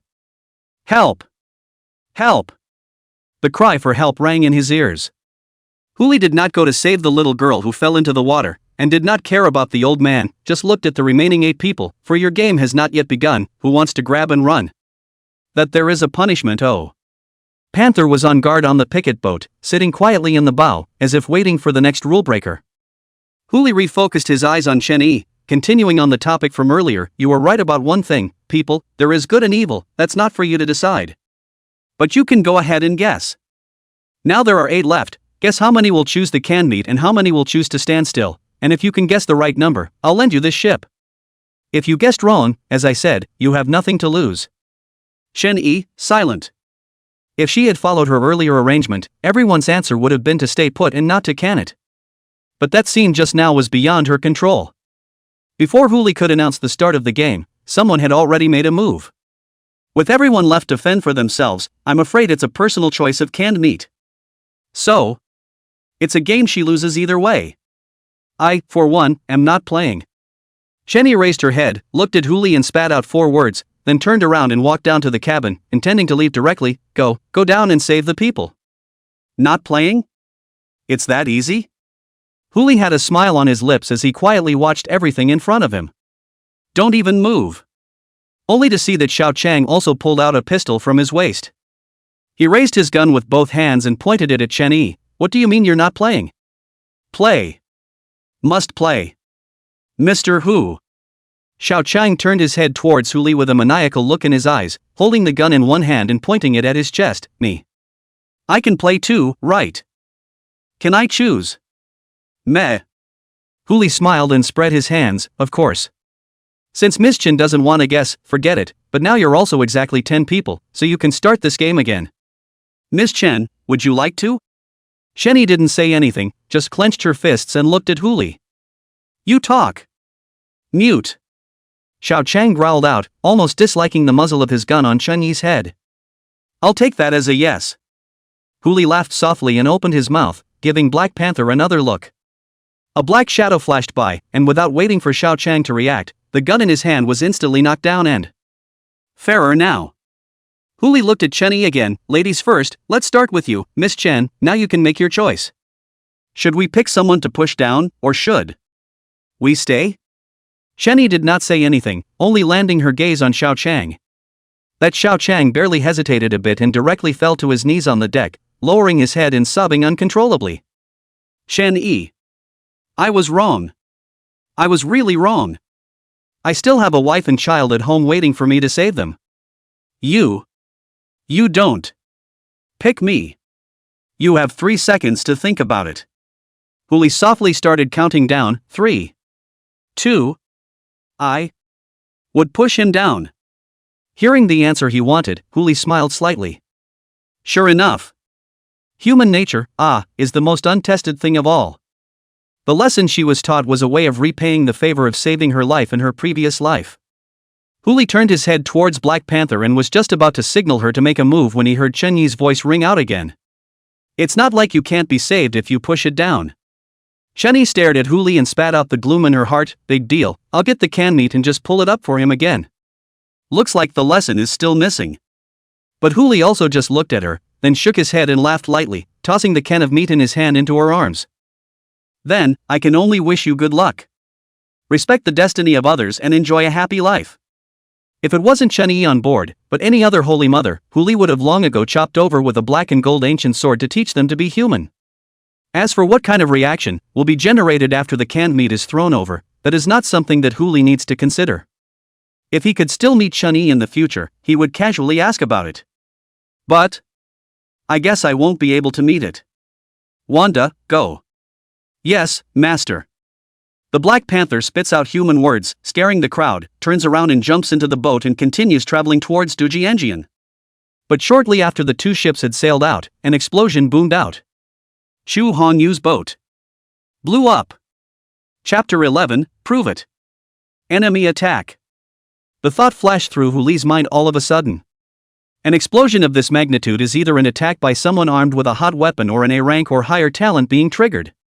At this stage, the points mall hadn't been opened yet, and it was impossible for this grade of thermal weapon to be controlled, so there was only one possibility left. There are a rank or higher talent holders on offense. When the opponent launched an attack on Chu Hongyu, it wasn't necessarily that he really wanted to attack Chu Hongyu, but it was also possible that he wanted to launch an attack on the No Sea Kingdom, but his aim was slightly off by that much. The Eye of True Sight instantly opens. Huli quickly swept over the buildings that were still exposed above the water and quickly locked onto a red shadow. It wasn't a figure, but a ball of fire. This time, the fireball smashed straight towards No Shanghai Kingdom. Huli, however, just stood still. As the fireball entered a certain range of the No Sea Kingdom, a burst of fireworks exploded right in front of his eyes. Just kidding. Not to mention that this is just an A-rank talent. At this stage, as long as there is no existence that restrains the characteristics of the No Sea Kingdom, even if it's an SSS rank skill, it's impossible to cause half a bit of damage to the No Sea Kingdom, as well as to them on the ship. Just right. Earlier, he was worried that he couldn't find anyone, and this fireball was enough to reveal his opponent's location. Far away. A monitor ship was following roughly 300 meters behind the two ships. Because of the water fog, resulting in the previous Huli has not been found, until just now the fireball paddled through, only to dispel the water fog, revealing a touch of the ship shadow, as well as the red and blue lights. Master. Xia Qingwan naturally discovered this as well. She lifted her leopard paw and landed on the deck. One Fong bared, "I'll kill them." "Don't kill, just control it, I'm useful." "Yes." The Black Panther spat out a sentence and immediately leapt into the water. In the early hours of yesterday morning, Huli conferred his attribute to the Black Panther once, and the randomized attribute he got was agility. Plus, as Huli's only believer, she was able to gain 10% of his total attributes. Now the Black Panther's agility attribute had reached 15 points. Although this attribute was far lower than Huli's, it was simply not too simple to deal with the few new villagers on the ship whose attributes were still within the realm of normal people. As he watched the Black Panther jump into the water, Huli stood at the bow of the ship, overlooking the ship that was ablaze with fire, shaking his head and sighing. Ugh! As the voice fell, he immediately took off his top, revealing muscles that looked like carvings, and leapt into the water. Okay. There were no foreign beasts or anything in the water today, and with the enhancement of the Eye of True Sight, he quickly locked onto the location of those 8 people. Besides Chu Hongyu, it also included the 7 bodyguards. He rescued each of the 8 men and threw them directly onto the picket boat. As for the No Shanghai country, he naturally went along and put it in his backpack. By the time Huli boarded the picket boat, Xia Qingwan was already standing at the bow waiting for him. "Master, mission accomplished." "Aha!" Huli answered and took out a piece of clothing from the system's own space backpack and put it on. Just as he was about to enter the cabin and see what was going on, Xu Hongyu's voice immediately rang out. "Wait." Huli turned his head to look at her. Only to see Chu Hongyu get up and walk, her feet slipped violently and she lunged directly towards him. According to this arc, it should have fallen straight into Huli's arms. But he took a step backward. Sound of escaping laughter. Chu Hongyu jumped directly onto the deck and smashed his head directly onto Huli's feet. "Something wrong?" Huli's voice rang out. Chu Hongyu also immediately got up and stood right in front of Huli, her head raised at a 45-degree angle, her pair of eyes locked with his. "That man who attacked us, I want him. Our deal didn't include that." Huli spat out a sentence blandly, with no doubt in his tone, and turned to walk into the cabin. Only Chu Hongyu was left standing in place frowning. Every now and then she even looks down at her figure and mutters. "It shouldn't. That Huli designation is a bit of a problem. Why else would he not even look at me when I'm like this? Does he like guys? After all, this was Shidu, and such things were not impossible." Chu Hongyu couldn't help but turn her head to look at those individual bodyguards behind her who were still choking on the water, and her gaze couldn't help but fall on one of the youngsters. "Try again with him later." Inside the cabin. The moment Huli walked into the cabin, he understood what had happened. The ken he had given earlier was still intact on the table. Chen-Yi, however, had already been tied up and thrown in the corner, her face green and purple, obviously beaten up, and not by the Black Panther. As for the others, at this moment all lying on the ground, the most lightly injured, at least also broke 3 ribs, the most seriously injured is naturally the man called Xiao Chang. Huli doubted that if he came up any slower, this guy would just burp. He ignored the boatload of people, but picked up the cans on the table and came to Chen-Yi. Used as phonetic ka. The can lifts off. Holding the can in one hand, Huli came up to Chen-Yi and stared at her pupils. "It's a new game. Ask for the can and I'll get you out, but everyone on this ship will die. Don't can it, you. Die with them. What do you pick?" "Demons." Demons. Chenny looked up, her eyes already red in color. She sprayed furiously at that. Huli, you are a demon. Actually, she knows. She knew that there were just bad roots present in people's hearts, and even if Huli hadn't appeared, sooner or later, this haystack they had built would have collapsed one day. But it will never be today. Not now. It's because of that can. Everybody's hungry, but there's only one can. A canned food, coupled with Huli's earlier undisguised favoritism towards Chenyi, was enough to awaken the beast hidden in the hearts of the crowd. As soon as one of the beasts roared, the rest of them, too, would begin to respond. Less than a minute after Huli and the others left, her power was overridden. 2 minutes later, she lost control of the picket boat. In 3 minutes the picket boat turned its head and pursued Huli in the direction they had left. There is only one reason. The beasts, the group, had discovered a possibility. One that could sink those two ships for the possibility of great profit. Just the mere possibility of it was enough to make them bare their hideous fangs. As for the result, it's obvious. Demons? Huli let out a light laugh. If people who survived hell are considered demons, then I'm barely considered one. So, have you made your choice? Chenny swept her gaze over the people in the cabin, their wails echoing in her ears and their smiles flashing in her eyes. But in the end, she closed her eyes and squeezed out 2 strings of crystals that slid down, and instead of speaking, she just snatched up the can of meat and stuffed it frantically into her mouth. Chewing, swallowing. After finishing a not-so-tasty can, she looked up at Huli. I want to live. Oh. Huli reached forward and a long black and gold sword appeared in his palm. Prove it. Chapter 12 S-grade talent unextinguishable fire orb. There were 31 people on the picket boat, and excluding Chenyi, there were 30 people left, and now there were only 30 corpses left. Okay. Before Chenyi made her move, Huli used that I have true vision deprivation edition to sweep them all over. In addition to strength +4, stamina +6, agility +3, intelligence +3, and some messing around, there's a bonus. Grade A talent explosive fireball. Talent, explosive fireball. Grade A. Effects, after using it, it can increase according to its own intelligence attribute, causing a wide range of explosive damage. Cooling time, 24 hours. Remarks, hey, catch the ball. A moderate long-range attack type talent, and it was this very talent that had detonated Chu Honyu's ship just now. If this talent had fallen into someone else's hands, it might have been nothing more than a crushing attack. After all, a once-a-day cooldown does seem a bit too long as well. But if it falls into the hands of Huli, Infinity plus explosive fireball equals infinite fireball. Poseidon plus unlimited fireballs equals unquenchable fireballs. Deprivation plus no fireball equals no fireball deprivation edition.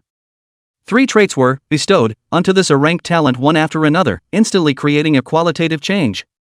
Talent, Fireproof Sphere Deprivation version. Grade S. Effects, when used, it can inflict ranged explosive damage according to the increase of one's intelligence attribute, and deprive one of the talents, attributes, items, and props from the opponent, and ignore any fire damage resistance. Cooldown, accumulate 1 fireball per hour, no upper limit.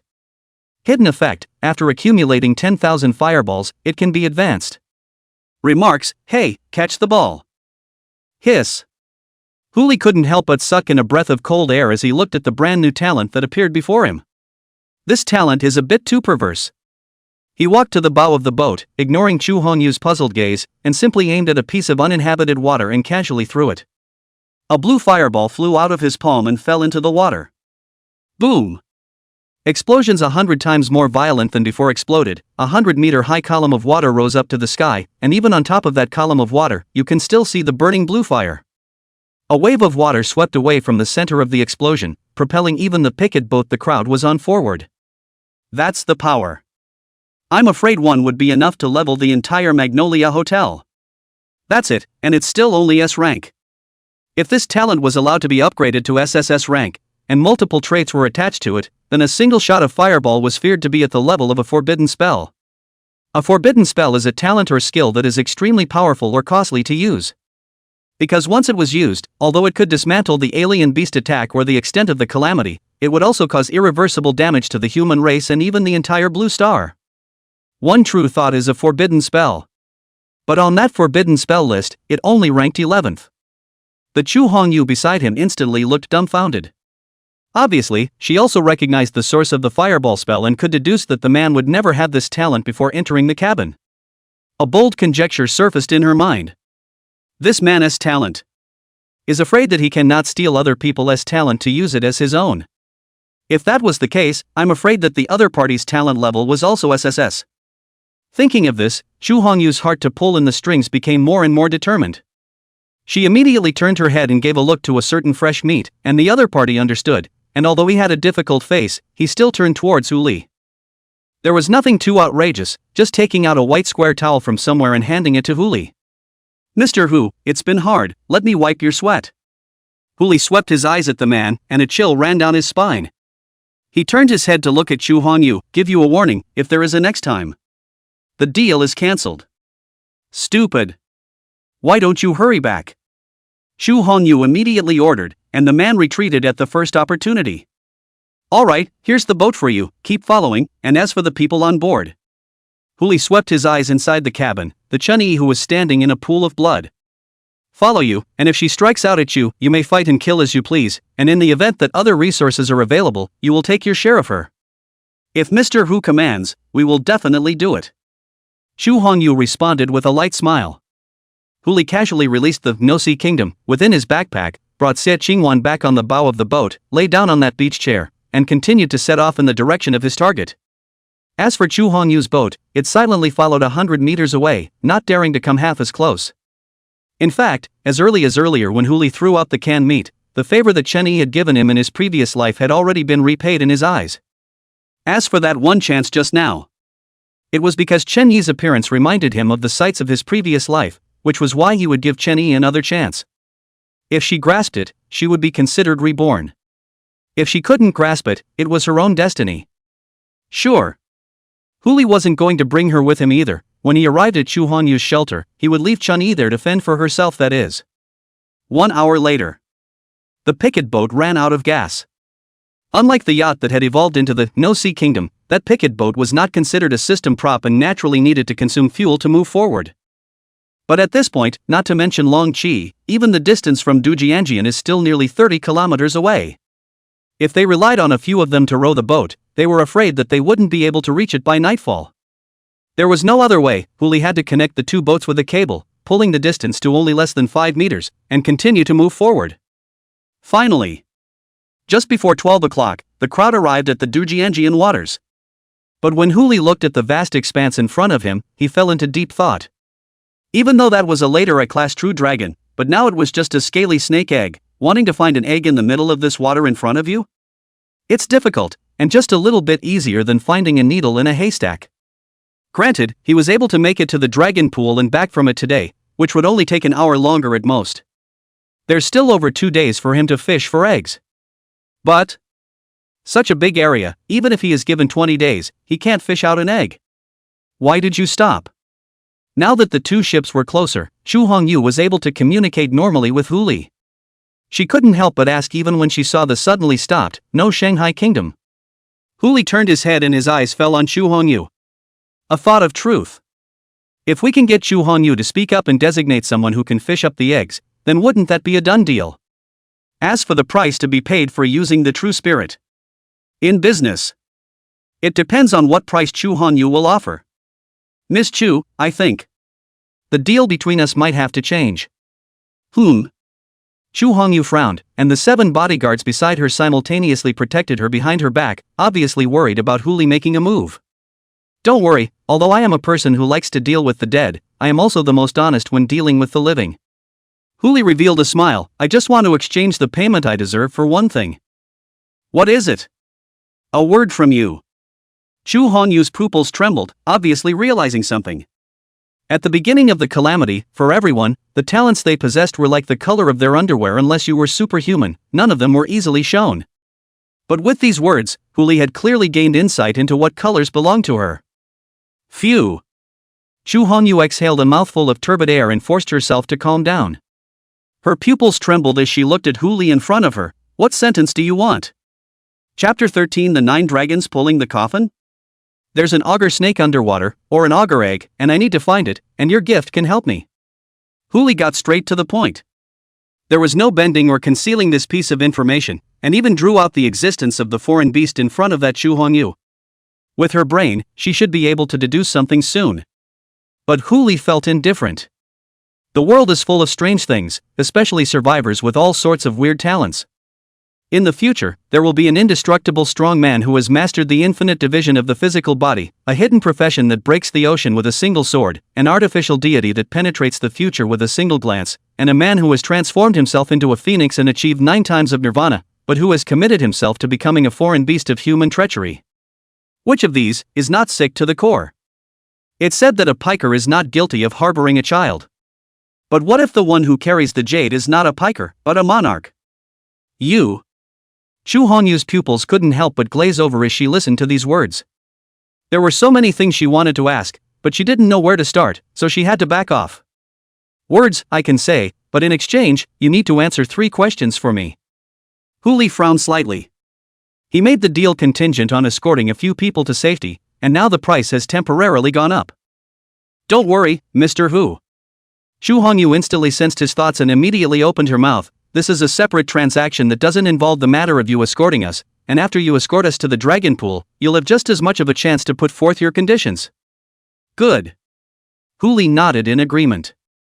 3 questions for 1 speech spirit, and he had no reason to refuse. Then, a dark purple light suddenly flashed within Chu Hongyu's pupils, and 2 flames of light overflowed from the end of his eyes. She clasped her hands and arched towards Hu Li. May Mr. Hu enter the water once and find the Jiao snake you want, or the Jiao snake egg? A breeze sweeps through. The purple flames at the end of Chu Hongyu's eyes disappeared. Hu Li knew that the one-thought speech spirit had been triggered, but he didn't perceive any abnormalities, and apart from a slight chill on his brow, there didn't seem to be anything else he could feel. He raised his hand and rubbed his brow, not really taking the matter to heart, but just turned his head to look at Panther. Wanda, come with me. That was, after all, an augur snake that possessed D-class battle power at birth, so it was natural to be careful and cautious. Yes. Black Panther returned, and immediately jumped into the water with Hu Li. Today's Dujianjian water depth has been almost more than 20 meters, and because of the heavy rainfall causes shallow water mixed up a piece, cannot see what is inside. Okay. That Poseidon's sigil, it's not for nothing. After Hu Li entered the water, he was like a monarch entering the palace. As far as the eye can see, all are kingdoms, and as far as the mind can reach, all are king's ministers. Perhaps. Under these circumstances, even without using Chu Honyu's speech spirit, he himself would be able to locate the Jiao snake egg. It was just a matter of time. Come on. Hu Li floated in the water and softly spat out a word. Moment. With him as the center of the circle, all kinds of aquatic creatures in a radius of 10 kilometers all converged. That piece of black shadow cohesion, just like the end of the world natural disaster like the beast tied to attack, see the water on the surface of that Chu Honyu's heartbeat. Dense aquatic creatures converged in front of Hu Li's eyes, and a few obviously stronger sturgeon and salamanders rushed over in front of the other fish, hovering in front of Hu Li, their movements as pleasing as they could be. Hu Li frowned slightly. This is a quasi-exotic beast. Fae are also divided into 2 types. One kind is like the augur snake, which did not originally exist in this world and appeared suddenly through some means. There is also another kind of animal that originally existed in this world and gradually became a foreign beast after the effects of the plague. Becoming a fae through the second method usually involves going through a phase. Quasi-fae. It was like these fish in front of them, which had already transcended the realm of normal creatures, but had not yet reached the level of a G-grade alien beast. A quasi-foreign beast like this one merely possessed the intelligence of a human 7 or 8-year-old child. He hadn't been in the water at this stage in his previous life, so he didn't realize that all the fish at this stage had developed to this point. At first glance, it can be really startling. Just right. It's still more than enough to use them to find augurs. Find an augur egg, or an augur snake. Hu Li spat out a sentence, and the several quasi-exotic beasts in front of him instantly moved off, each taking a different school of fish to swim into the distance. Naturally, he didn't stay idle, leading that Black Panther to search the neighborhood. Xia Qingwan also belonged to the sea god's dependents and naturally possessed the ability to move freely underwater. Even she swims underwater much faster than some fish. Time, flying by. An hour passed, and the panther's speed began to get slower and slower. Although she was able to move freely underwater, her physique was still that of a land creature, and it was inevitable that she would lose her temperature after being underwater for a long time. Huli also realized this, and he spoke blandly. Go on up and come back to me when you're rested. In the face of Huli's orders, Xia Qingwan would not question them half-heartedly. It just nodded and then swam towards the surface of the water. But just as she was about to disappear in front of Huli's eyes, a black shadow violently scurried through the water. Lord! Voices, abruptly. Huli, however, detected a chill running violently through his heart. There's something approaching. He immediately looked up, only to find that the Black Panther had disappeared. It's not right. Could it be that the auger snake had actually hatched long ago and was only exposed to the public after the 3-day novice period had ended? It's not out of the realm of possibility. After all, none of the survivors had ever seen an auger snake egg, and it was all just a projection by those who came after them. Huli immediately closed his eyes and utilized the sea god authority to sense the location of the Black Panther's presence. It's not far ahead, but it keeps moving at a high rate of speed. Sure enough, there's a problem. Huli immediately followed his opponent at top speed. But even with his current agility attribute, he was only able to barely reach the other party's speed standard, and couldn't catch up at all. Level E. The other party was at least an E-class alien beast. Okay. Huli hadn't been chasing him for long when the other party stopped and... This had already reached deep water. The light around should be pitifully weak, but in the distance there was a faint flash of ghostly green. That location was exactly where Huli sensed Xie Qingwan's presence. Instead of approaching hastily, Huli simply borrowed the thrust of the water current and drew closer to the location of the ghostly green presence. As the distance got closer, Huli felt more and more out of place. With the perception of his Poseidon powers. There's more than just 2 signs of life activity over there. Instead, there are 11. Counting the unknown E-class alien beasts in Xie Qingwan, there were also 9 other unknown traces of life activity over there. How come there are so many? Whatever, let's go over there first. Huli leaned straight towards the direction of the ethereal green presence, and when he saw exactly what was in front of him, his entire being couldn't help but freeze. That seems to be 9 dragons pulling coffins. Chapter 14. I want to open a path to heaven, on behalf of the Serpent Clan. The moment Huli approached, the creature with flickering ghostly green pupils also discovered him. 2 splashes of ghostly green snapped up, and with a fling of his body, he raced towards him with a stream of water. SSS ranked talent Eye of True Sight Deprivation Edition, open. Species, Dragon Blood Scaly Snake. Grade, E. Physical Strength, 27E. Strength, 28E. Intelligence, 11F. Agility, 29E. Talent, Transforming Dragons with Blood S. Mastery Skills, Pummel E, Fangs E, Entangle F. Remarks, I don't know where the snake that devoured a trace of dragon's blood, resulting in horns on the top of its head, has become a scaly snake. Ding. Power +2. He only saw a scaly snake with a unicorn horn on top of its head, its body covered with dark purple scales running towards him. Huli stared at its head and casually drew his black and gold long sword. In a chop. Knife drop, corner. With the increase of the entire 36-point strength attribute, coupled with the grade of the black gold ancient blade, not to mention just chopping off a single scaly snake horn, even if it was to split the entire scaly snake into 2, it wasn't impossible. After all, this was only an E-class alien beast, not D-class. Not to mention the current Huli, even if he gathered a portion of the survivors at this stage, it would be enough to decimate this auger snake. He left this guy alive, naturally for another purpose. The unicorn horn broke off, and the scaly snake froze, losing its desire to attack Huli. And the next moment, Huli's voice immediately resonated underwater. Unbridled. As the 2 words fell, Huli directly stimulated the sea god trait that he possessed. Why don't you worship God when you can see him? As soon as these words came out, it was as if the scaly snake had sensed something. 11 points of intelligence, say high is not high, but say low is not low. Even that Chu Hongyu only has 10 points of intelligence. Although this intelligence attribute does not fully represent the opponent's ability to think logically, it can still reflect part of it from the side. As soon as he heard the word gods, coupled with the perceived aura, the scaly snake froze and didn't dare to have any hesitation, immediately prostrated in the middle of the water, hanging down that lofty snake head, not daring to have any struggle. It can't speak, but it can show its submission by its behavior. Huli stepped forward with his sword and raised his hand to land on top of the snake's head, which was more than a meter wide. Poseidon, deity of the sea, triggered. Ding!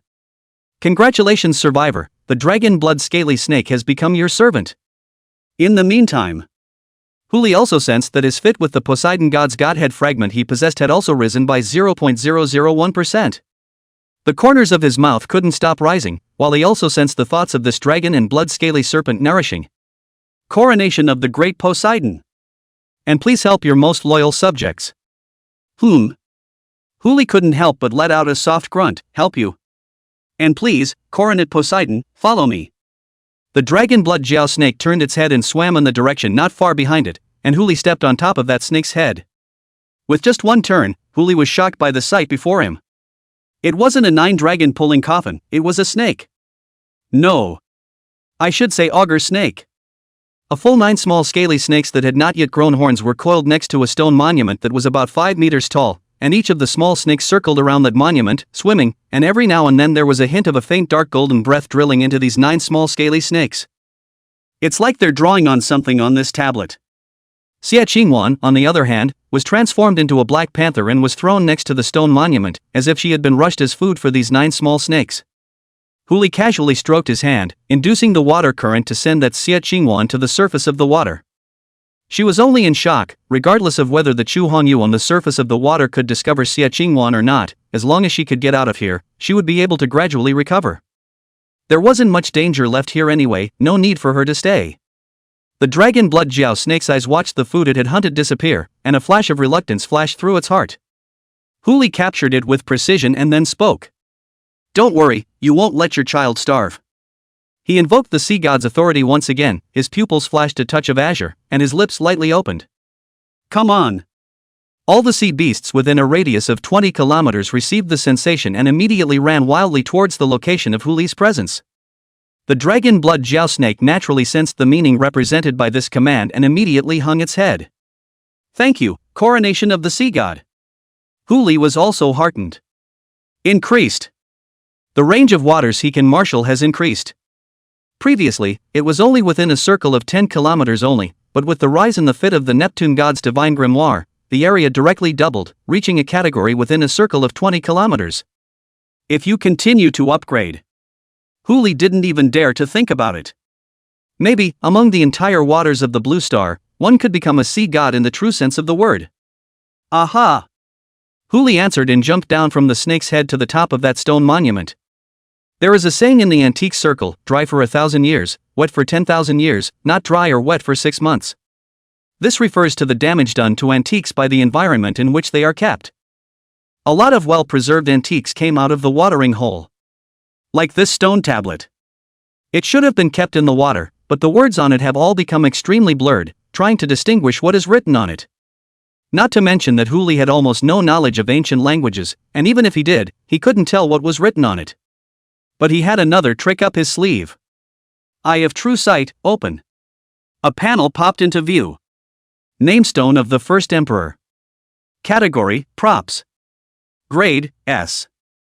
Effect, it contains a trace of the beginning emperor's dragon's chi. If you stay nearby all year round, you can draw on the dragon's chi, which is a great tonic for snakes and scaly scales. Remarks, the wise minister Li Bing, the merit of water control is beneficial to the present generation and will be rewarded in the 1,000 years to come. So it is. Huli instantly understood where this dragon blood auger snake's hint of dragon blood came from. It's this tablet. And so on. That is to say, this dragon blood Jiao snake already possessed supernatural power before the beginning of the end times catastrophe, and it was only after the catastrophe had occurred that this supernatural power in it had produced a quantization. That's why it was able to surpass many Fey beasts and rush to become an E-class Fey beast before the end of the novice period. So here's the question. Where did the D-ranked auger snake in his own memories come from? If he remembered correctly, the scales around the D-grade auger snake were dark golden in color, and the dragon horn on top of his head was not as big as the one he had just chopped off, but was only the size of a palm. It wasn't like this dragon blood Jiao snake in front of him, instead, it was more like these 9 small snakes circling around the stone monument in front of him. After all, the scales on their bodies can be a dark golden color. Coronation of Poseidon. The dragon blood Jiao snake also opened its mouth at this moment, uttering its request, please also kill me, coronation of the sea god, and use my dragon's blood to irrigate my air. A question mark loomed over Huli's head. He couldn't help but frown at the dragon blood scorpion. What do you mean? I think. The dragon blood Jiao snake raised its snake head, and the ghostly green in its pupils blossomed greatly as it looked at Hu's mouth. I would like to open a path to the heavens for the serpent clan, and I would like to ask for the coronate's favor. Chapter 15, Transforming the Dragon. The road to heaven? Huli frowned slightly, vaguely guessing what some of this so-called path to heaven was, but couldn't figure out how this augur snake was going to go about opening it. According to the development of the previous life, this augur snake had obviously opened to this path to heaven. One of the scaly snakes successfully transformed into a dragon, and after becoming a true dragon, it also naturally passed through the heavens. But this specific process, he really wasn't too sure. Seeing that Huli was silent, that Jiao snake, as if it was afraid that this one would back out, immediately explained its thoughts. The dragon chi on top of the stone tablet is about to be absorbed. Later on, I will induce the 9 snakes to fight each other, and the one that survives will be able to enjoy all the dragon chi alone. When that time comes, I also ask the coronation to cut me down and rub all my flesh and blood and dragon horns into a ball and feed it to the child who survived. Exclusive possession of all the dragon chi and devouring a trace of dragon blood, that's all I can do. As for whether it can walk on that path to heaven, no need for the coronate to worry anymore. As long as the coroner agrees to my condition, this. As the dragon blood Jiao snake said that, it spat out a fist-sized ghostly green ball of light from its abdomen. Consider it a gift for my offering to the coronet. With a sweep of the eye of true vision, Huli's pupils instantly lit up. Name, Jiao Snake Beast Dan. Category, Props. Grade, A. Effect, the most precious treasure of the Fae, which contains most of the Fae's power, can increase strength, agility, stamina and intelligence by 10-15 points each after consumption. Hidden effect, collecting 9 different A-rank beast danes will open the S-rank hidden professions transfer quest. Remarks, please bring your own cool white water when swallowing, we are not responsible for choking to death. Hiss. This thing is the equivalent of a 9% piece of proof of transfer for a hidden profession. Although Huli is not interested in the transfer mission of an S-rank hidden profession, but this thing is a treasure-level existence for survivors with a bestiality talent. That Xie Qingwan's talent wasn't considered advanced, but it was still considered loyal, so getting her a hidden profession to play with wasn't a bad thing. Good. Huli pocketed that one beast Dan and spoke blandly, I promise you, but what? The dragon blood Jiao snake hurriedly asked. Huli raised his hand and pointed to the 9 small snakes encircling the stone monument. These 9 small snakes belong to me. It's just a dragon. Listening to the dragon blood sculptor, the help it provided was nothing more than dragon chi, as well as blood veins. Dragon chi Huli couldn't help for the moment, but since dragon chi existed on this monument, that meant other places, too, might have dragon chi. Places like the tomb of Qin Shi Huang or something like that. As for the dragon's blood, that was easy. Wasn't there an S-rank talent transforming dragons with blood on the dragon blood sculptor snake? As long as this talent is stripped down, and then replicated to those little snakes in turn, isn't it done? That way all 9 little snakes will survive. Even. All also possess the possibility of becoming true dragons. If one has 9 true dragons to use for transportation later. TSK. It's beautiful to think about. This. The dragon blood Jiao snake was just about to open his mouth, but only after a second thought did he figure out what this one meant. 9 little snakes. That means its children don't have to die. Coronet. You mean? Don't get excited yet. Huli lifted his right hand and landed on the head of the dragon blood Jiao snake. Whether it will work or not depends on your luck and mine. If I can take the dragon's blood from you, I can turn it into 9 parts and give them to each of the 9 snakes. If I can't take it down, it can only be melted into your flesh and blood for a snake to become a dragon. Deprivation, start. In the case of using the deprivation talent alone, there was a certain probability of failure, and even if it succeeded, it would not necessarily deprive Huli of what he wanted. Ding. Strength +2. Snake scale +3. Deprivation failed. All 3 deprivation opportunities have been used up. Twice he succeeded in deprivation, but neither deprived him of what he wanted, and the last time he failed in deprivation. Well. The dragon blood Jiao snake raised his eyes and looked at Huli in front of him, his eyes filled with anticipation. For now, fail. Huli frowned and spat out a sentence, looking up at the dragon blood scaly snake, but there is another option, do you want to try it? Seeing that the dragon blood scaly snake was about to agree, Huli interrupted it first. In his hand, a ball of fire coalesced. Don't be in a hurry to agree first. What power this fireball has, I think you can also perceive it. As long as you can resist it once, you'll have one more chance. Resist it twice, you'll have two more chances.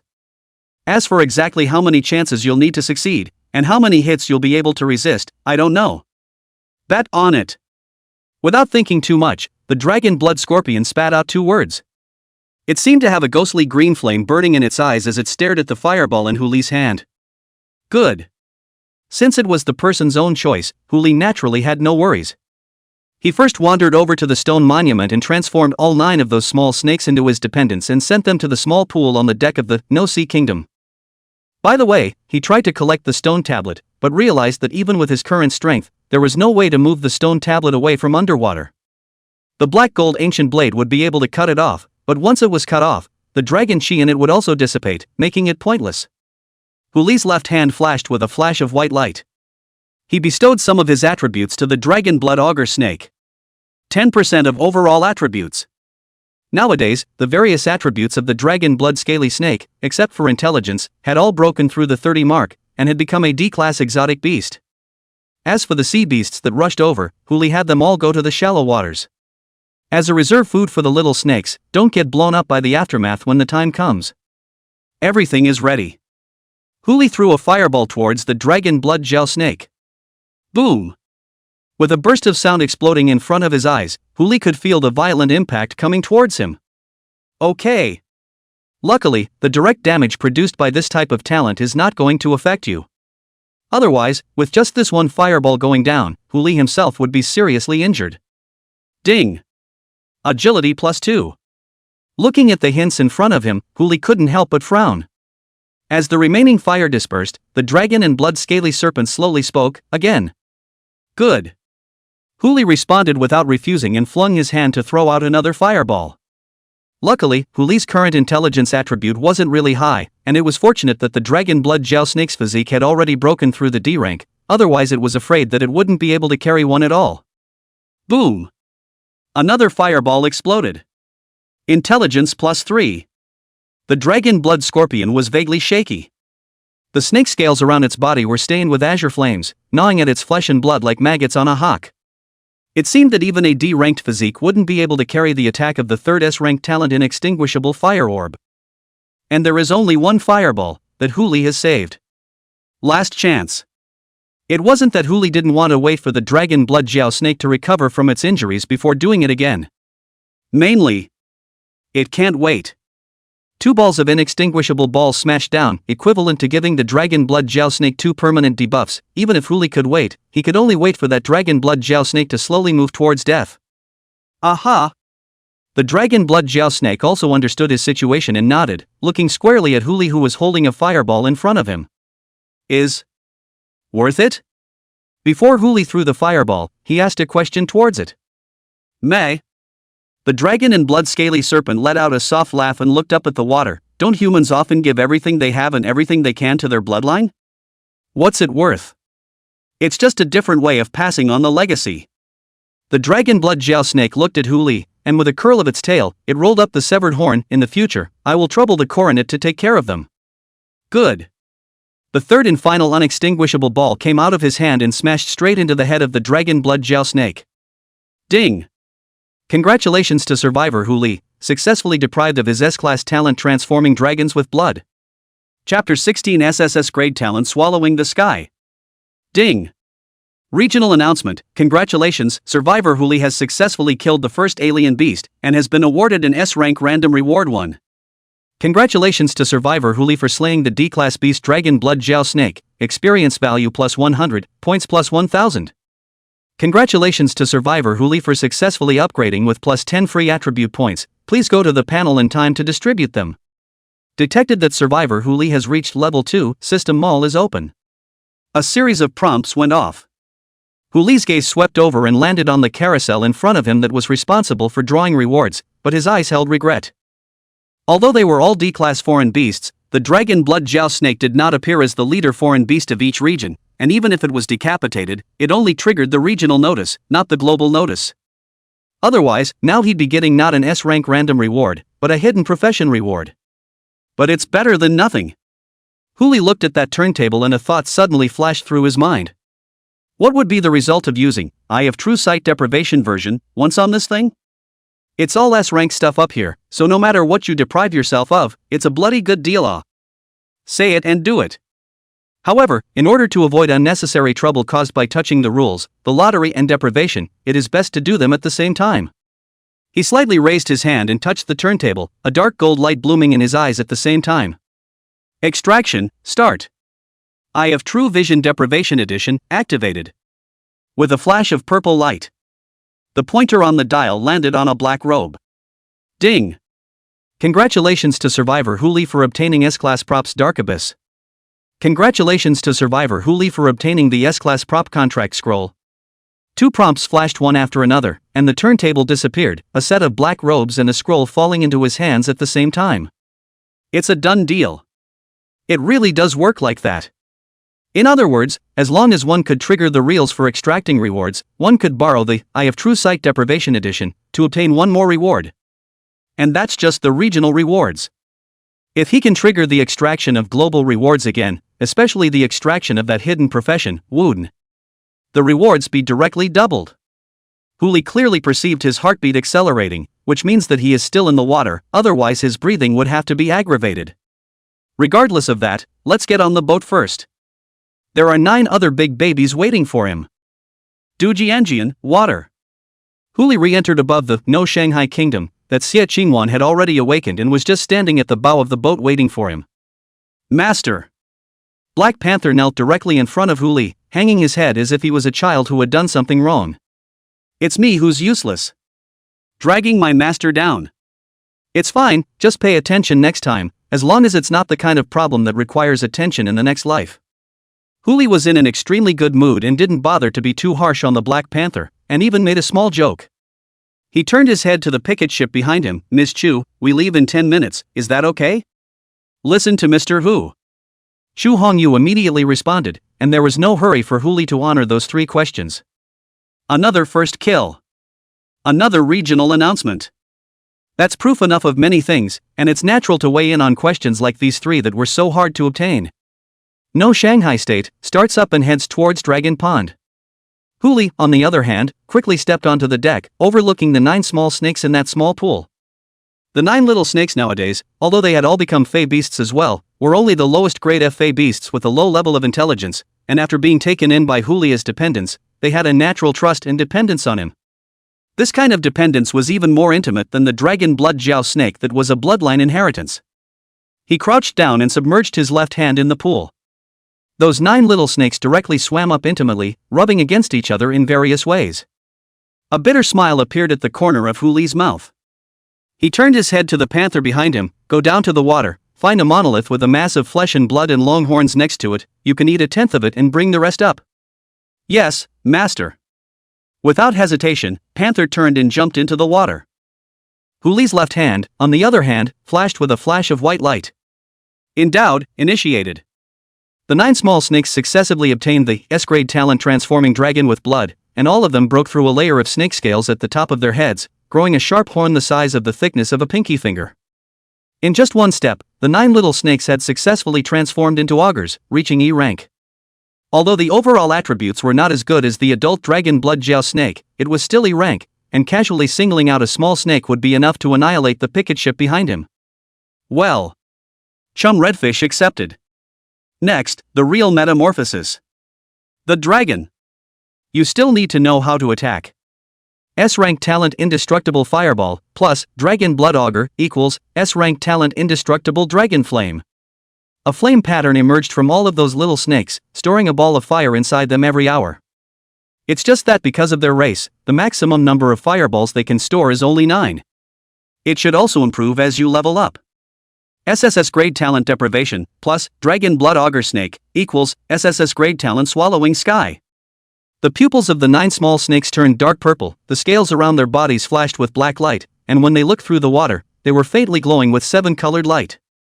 Huli's pupils lit up as he checked out this brand new SSS rank talent. Talent, swallowing the sky.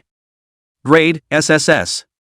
Passive effect, can devour all energy, matter, and damage that enters the body for determination, thus feeding back to itself for increasing attributes and enhancing talents. Remarks, 1 bite. I really only take 1 bite. SSS grade talent Eye of True Sight, plus, Dragon Blood Augur Snake. Failed to empower.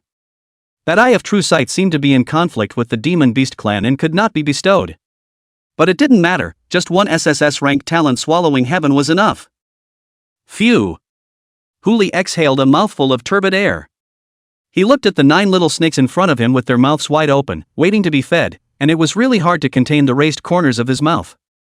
Swallow the sky. With this talent, these 9 little things were guaranteed to be of the heaven-swallowing python kind of level. Even if it was impossible to achieve the 9 dragons pulling the cart, having 9 heaven-swallowing pythons pulling the cart was still excellent. Master. The Black Panther also surfaced at this moment, taking the mass of flesh and blood and long horns with him on board the No Shanghai Kingdom. Fortunately, the mission was accomplished. Aha! Huli smiled and nodded, in a good mood, and rubbed the Black Panther's head. He drew his long black and gold blade and butchered the long horns along with the blood and flesh. I'll leave the 9 little ones in that pool to you, feed them with this flesh and blood first, and if they don't get enough, you'll feed them with fish from the water. When the pool can't hold them anymore, your job is done. Yes. Huli turned around and walked into the No Shanghai Kingdom, starting the engine while also taking out those 2 S-rank props obtained from underwater. The Abyss is a defensive prop, capable of defending against all mental attacks below S-class. As for that contract scroll, Huli swept with his Eye of True Vision and surprisingly found a small surprise. Chapter 17. Look at that. Embarrassing, isn't it? Name, Contract Scroll. Category, Props. Grade, S.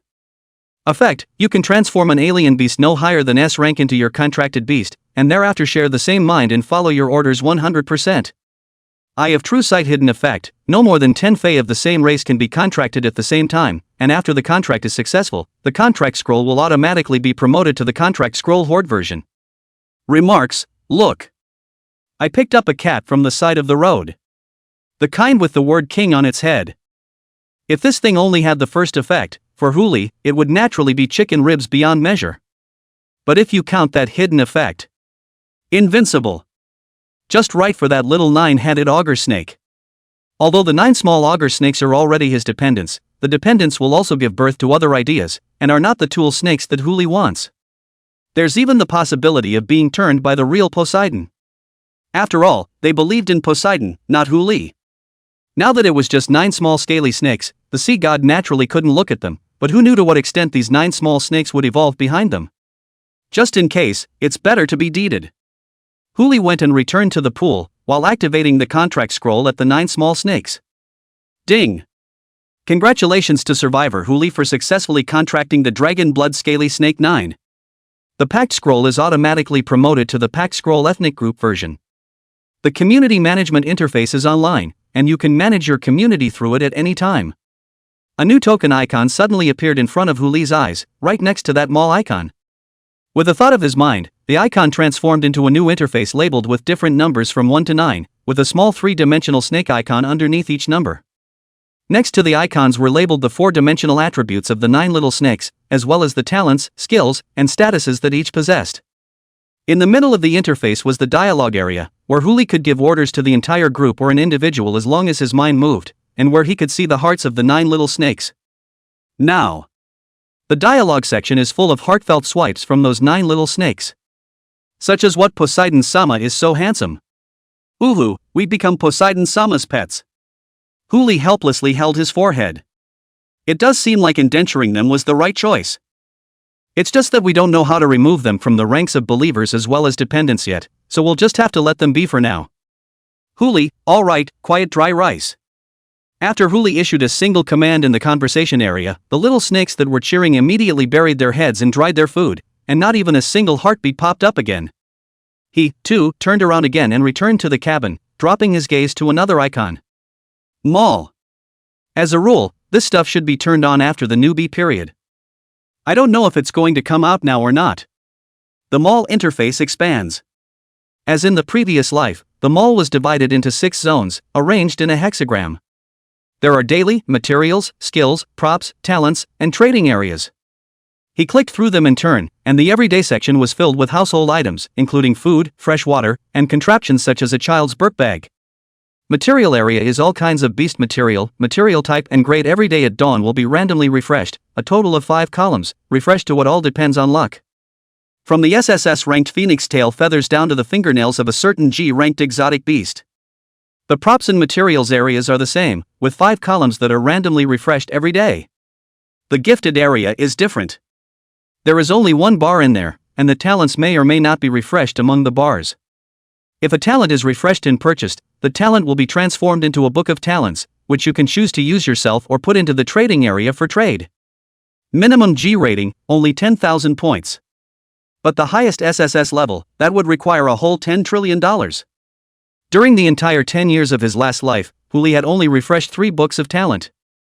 Either the quality was so low that it was useless to purchase, or the quality was so high that even if you emptied all your points, it wouldn't be enough for a 10th. That's a gift, after all. Below the level of the same grade, professions were the most valuable, followed by talents and skills, and finally various props. This was because at the end of each calamity, all props, skills, and even the various attribute levels of the survivors would drop by 3 grades. Take for example the S-class prop in Huli's hand. In the midst of this calamity, it's S-class, but once they get to the next calamity endgame, they drop in rank once, becoming C-class, and then after another calamity, they drop to F-class. Including the attributes possessed by Huli. Now having 30 points or more of an attribute will get you to a D grade, 40 points is a D+, 50 points is a C grade, and 100 points is a C grade. But to the next plague. With 50 points of attributes, it would only be considered a D grade, 100 points would only be considered a D grade, and so on. The only things that remain the same are professions and talent levels. SSS grade, that is SSS grade that doesn't make sense. Oh yes, and the Fae. Each time a new calamity descends, the various attributes of the Fae will be raised to their original attributes. It's like that dragon blood scaly snake. Its power in the midst of the first plague was 28 points, E rank. If it survives until the next cataclysm, it will also have an E rank in power, but its attribute points will be raised to 280. This was why Huli was in such a hurry to come over and get the first kill. The later in the calamity, the weaker his advantage would become, and he would have to build up enough of an advantage in the early stages to be able to do so. As for the trading area, survivors in the area can all put up what they have acquired to trade for points. Now that Huli was the only one who had opened the mall, it was naturally empty. The same goes for the materials and props areas. Everything in there is like chicken ribs, and while it's not expensive, there's no need to buy it. 1,000 points, say less is not less, but say more is really not too much.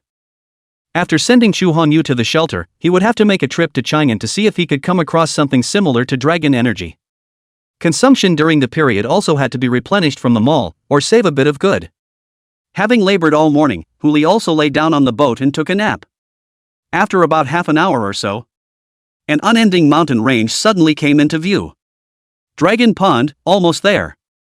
On Xie Qingwan's side, she also fed as much meat as she could, and the 9 small snakes all grew to about 5 meters in size, and the original thumb-sized auger snake horns also grew to the size of a palm. At Huli's command, the 9 small snakes dived into the water and freely preyed on those fish that followed around the No Shanghai Kingdom. After possessing Swallow the Sky, these small snakes were like bottomless pits that could not be fed. Okay.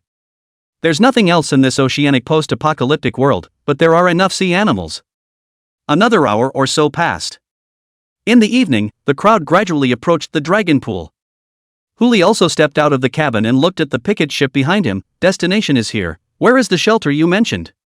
The Longqi mountain range is not small, in which the mountains overlap, with an average elevation of more than 4,500 meters, to find a shelter in this. It's hard as hell if you don't have someone to show you the way. Please wait a moment, Mr. Hu. Chu Hongyu also stood at the bow of the boat early and waited. She opened the suitcase she was carrying and took a flare gun out of it, firing it into the sky. A crimson color cut through the sky. Even in this watery fog, a ball of red light could be clearly seen exploding. Almost the next instant, a ball of red light also erupted from the center of the Dragon Pond mountain range. Someone will pick us up soon. Chu Hongyu's voice blandly sounded. Huli then nodded slowly. The 2 ships outside the mountain range are obviously a little more findable than the shelters within the mountain range. Huli overlooked the 9 small snakes wandering under the hull and did not hurry. Another hour passed. A flotilla of 10 speedboats then approached this way. This is quite a big battle. Huli yawned, and his eyes drooped as he watched them gradually surround the 2 ships. Pick up, I'm afraid that's not the motion. A gunshot pierced the silence. A sound also came from one of the speedboats. Chu Hongyu, bind your hands and you can still live, or you will end up like this ship. The words fell. A long shadowy blade condensed in the air and smashed down towards the No-Sea Kingdom. Used as phonetic ka. With a crisp sound, the vapors shattered and the ship was unharmed. Huli shrugged his shoulders helplessly. Look, is it awkward? Chapter 18, Men? You deserve it? Do it! Seeing that one blow could not crush the ship, the man who opened his mouth only hesitated for a split second before making a decision. Those who could follow Chu Hongyu outside of this mountain range were obviously on her side. Whether he wants to completely eradicate the Chu family or control Chu Hongyu, this person must die. A command. The carefully deployed crews simultaneously launched an attack towards the No-Sea Kingdom. Either a water-related talent, or a long-range offensive talent, or a support-type talent that adds genus to others. The whole 10 speedboats, with the exception of the speedboat pilot, froze up and put together 10 such men. 2 of them even had a great talent. For the early days of the asylum, it was a decent force. Unfortunately, they met no Shanghai Kingdom. Not to mention 10 A-rank talents, even 10 SSS rank talents wouldn't be able to shake a single point of the No-Sea Kingdom. As for the 9 underwater scaly snakes, the moment the other party approached, Huli had ordered them to lurk at the bottom of those ships.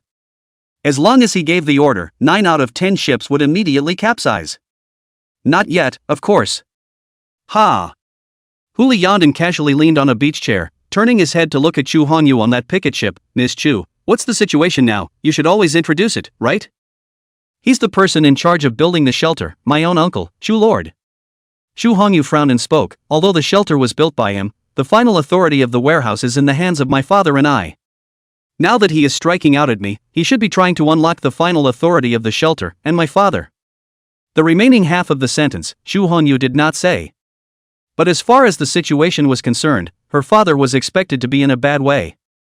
It was just that she, who possessed the one true thought, didn't want to say that out loud. That's not true. Huli frowned slightly.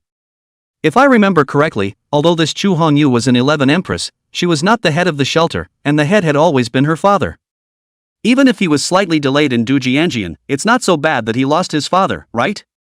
If it wasn't for the No Shanghai Kingdom pulling them all the way forward, maybe they wouldn't be able to get here now. What the hell is going on? Forget it, it's redundant to think about this now, we'll know when we get to the shelter. Got it. Huli spat out 2 words blandly, and he looked at that Chu Hongyu. So? Deal? Deal. Chu Hongyu nodded heavily. She knew that, apart from the unknown great price she had paid to utilize the spirit of words, only the man in front of her would be able to help her. Please also ask Mr. Hu to capture the Chu Lord alive. Don't even ask about the conditions? Huli looked at the other party with a smile on his lips. No need to ask. Chu Hongyu also responded with a smile. Even if Mr. Hu wants the entire shelter, I'll give it with both hands. Nowadays. I'm qualified to say this. Who needs that? It's a pain in the ass. Bang! A gunshot came. The middle-aged man named Chu Wang stood on the speedboat as he took aim and fired a shot at the picket boat. Bullets collided with the deck, smashing a trail of fire. Hey! The Chu Lord gritted his teeth and raised his gun at that Chu Hongyu. Have you ever put me in your eyes? Eyes? Or is the water better for you? Huli let out a light laugh and ordered immediately. The 9 scaly snakes hibernating under the speedboat immediately moved. What's 5 meters? Usually a standard school classroom is 9 meters long and 5 meters wide. In other words, the length of the auger snake today had reached the width of an entire classroom. As long as the snake's body was coiled, all the many survivors on that boat fell into the water. Before they could make a sound, they were swallowed by those 9 scaly snakes and turned into their sustenance. He who kills, man kills. Huli didn't have one of those sanctimonious hearts thinking that those people had some kind of suffering or were under someone's spell. Anyone who makes a move against him is an enemy. After the boat capsized, all 9 little snakes swam towards the last boat in unison. Without Huli's order, they didn't make a move, they just silently put their snake heads towards the side of the ship, and their 9 pairs of huge eyes just looked at Chulord. The speedboat wasn't big enough, and 9 snakeheads would have been enough to go around the ship. That Chulord looked at this scene, not to mention speaking, he could barely stand up. Wanda. Master, I am. Send this Mr. Chu over there, and let him lead the way, by the way. Huli turned around and walked into the cabin. It's been a long day of tossing and turning, and I'm hungry too. Survivors have to eat too. Granted, he could use the system mall to purchase food directly, down to compressed cookies and steaming hot Buddha jumping out of the wall. But the points were limited, and as we were about to arrive at the shelter, there was naturally no point in wasting this point. Yes, Master. The Black Panther responded, and at once jumped on board the vessel, took the back of that Chulord's neck in his mouth, and, with a borrowed strength, leaped on board the picket boat. Okay. Huli returned, you guys hit the lights in the back to signal your direction and keep moving. Wait. Chu Hongyu immediately spoke. She took a step forward and came to the side of the boat. Mr. Hu, to make things a bit easier, why don't this uncle of mine and I get on your boat first? It just so happens that I also have 3 questions I want to ask you. This is afraid that Chulord still have a backhand. The dog jumped over the wall. But since it was this 11th Empress, Huli didn't mind showing some goodwill. Could be. Huli's mind moved, and one of the scaly snakes swam to the picket boat. A snake's head poked out, showing its neck, signaling the other to come up. Ride it over. Chu Hongyu was a girl after all, at this moment also could not stop sucking in a mouthful of cool air, but still stiffly crossed up. Black Panther, on the other hand, was still holding Chulord in his mouth, and with a stomp and a jump, he returned to the No Shanghai country. Mr. Hu, right.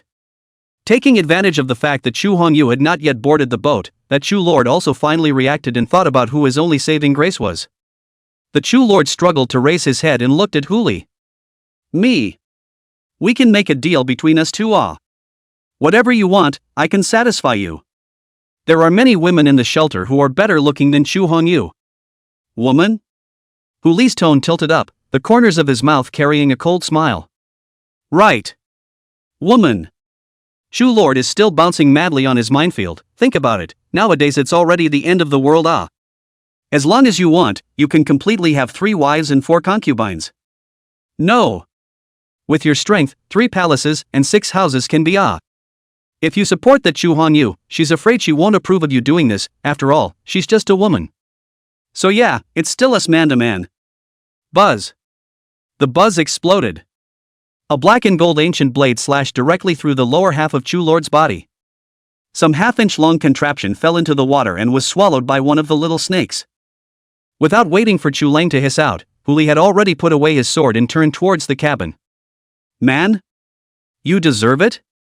Eyeing this scene, that Chu Hongyu's heart became more and more convinced of one point. This one, most likely, has inherited a particular hobby from Shidu, so...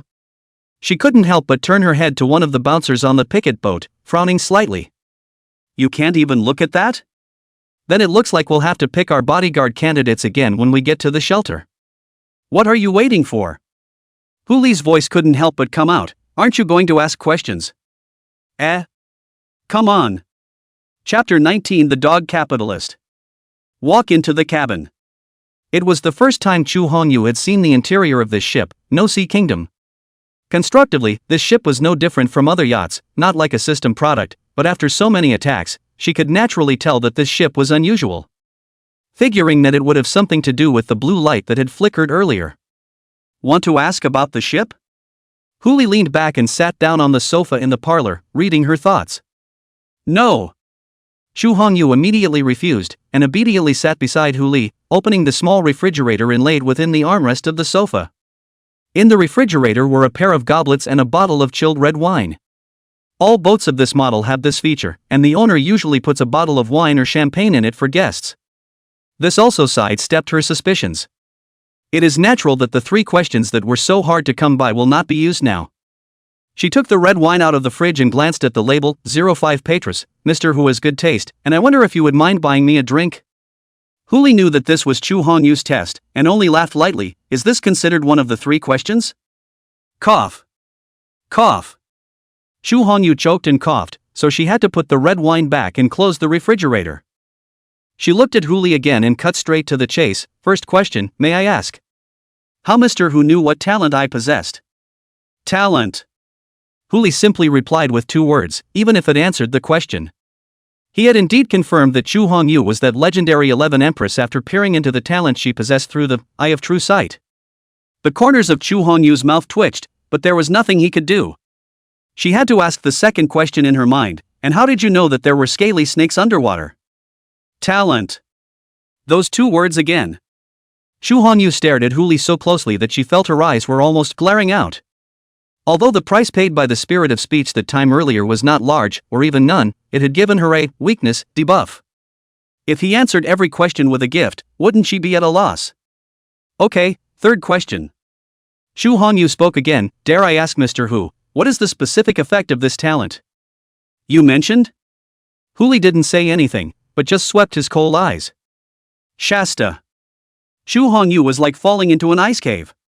She clearly noticed Huli's eyes sweeping over her neck, seemingly moved to kill.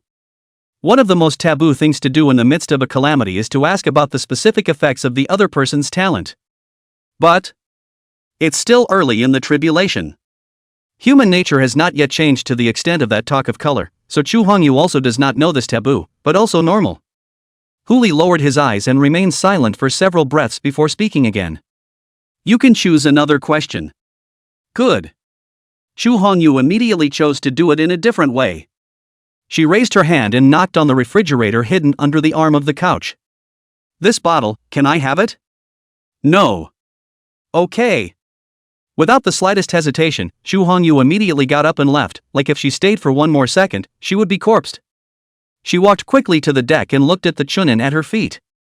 Uncle, it's really long time no see. Chu Lord did not reply, still immersed in the pain of losing his good brother.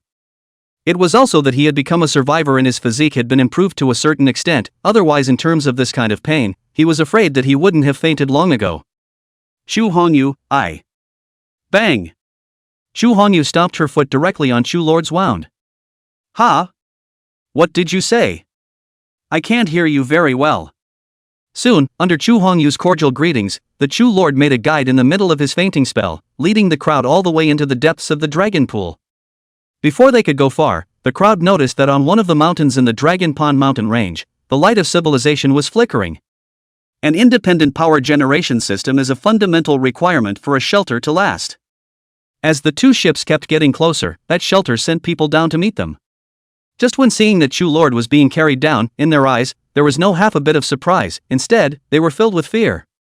The Chu family is here from the Chu family. The director has been captured. The director has been captured. Quick! Everyone! Go back to the shelter first. On guard. Stand by. Anum. Buzz. Anum. Buzz. With 2 buzzing explosions, the entire shelter began to mobilize and focus towards the top of the shelter. Only they also after all did not go through professional training, just in this process of fleeing, have lost a lot of living forces. It's no different from a headless fly that can't find its way. Huli raised his eyes and also could not help but get up and walk towards the deck. He looked to Chu Hongyu standing beside him and took the initiative to speak. Do you need help? You only need to dispose of the bodies. That's all attributes. Even if every 10 people could only provide attribute values once, these thousands of people would be able to provide hundreds of attribute values. He could even do away with the condition of having to use deprivation and even earn another promise from Chu Hongyu. Don't bother Mr. Hu. Chu Hongyu smiled and responded, this little problem, I can handle it, it's just that I have to trouble Mr. Hu to stay on the boat for a little while longer, I'll personally come down to welcome you to the mountain later. No trouble. Huli said as he had already stepped down from the No Shanghai Kingdom and stepped into the mountains and forests. I've been on the ship for a long time, and I'd like to come down for a walk as well. Panther immediately disembarked and followed close behind. As for the 9 scaly snakes, they naturally stayed under the mountain and continued to devour those sea beasts in the water. Since Mr. Hu is elegant, let's take a walk together. Chu Hongyu also stepped off the boat and swept his eyes at the 7 bodyguards behind him, and the other party also immediately brought Chenyi off the boat with him. It was not known what kind of trading conditions Chen Yi and Chu Hongyu had reached. Nowadays Chen Yi was like she had already integrated into the other party's group of bodyguards, and after disembarking from the boat, she directly escorted beside Chu Hongyu. "Mr. Hu, please." Chu Hongyu acted as if she was the master and took the lead in stepping towards the front. Hu Li put away the "No Shanghai Kingdom" and also followed behind her to advance together. That is, there were fewer people around who were in charge of welcoming the guests, otherwise it would be like a big shot visiting the countryside now. It's always boring to climb a mountain without talking about something. Hu Li swept his eyes over the panicked crowd still ascending the mountain and couldn't help but wonder, "Tell me, what's the situation?" "Construction team." Chu Hongyu spat out 3 words, then explained, "These people are the construction team that worked together with the Chu lords, and originally, according to the plan, this shelter was going to be fully completed only in March of this year, so they are all still here as well. It's only been 2 steps. A rock came crashing down." Without waiting for those bodyguards to react, Xia Qingwan stepped forward first and shattered them with a claw. Black Panther turned his head and questioned Hu Li with his eyes. Hu Li gently shook his head. Since he said he didn't care at all.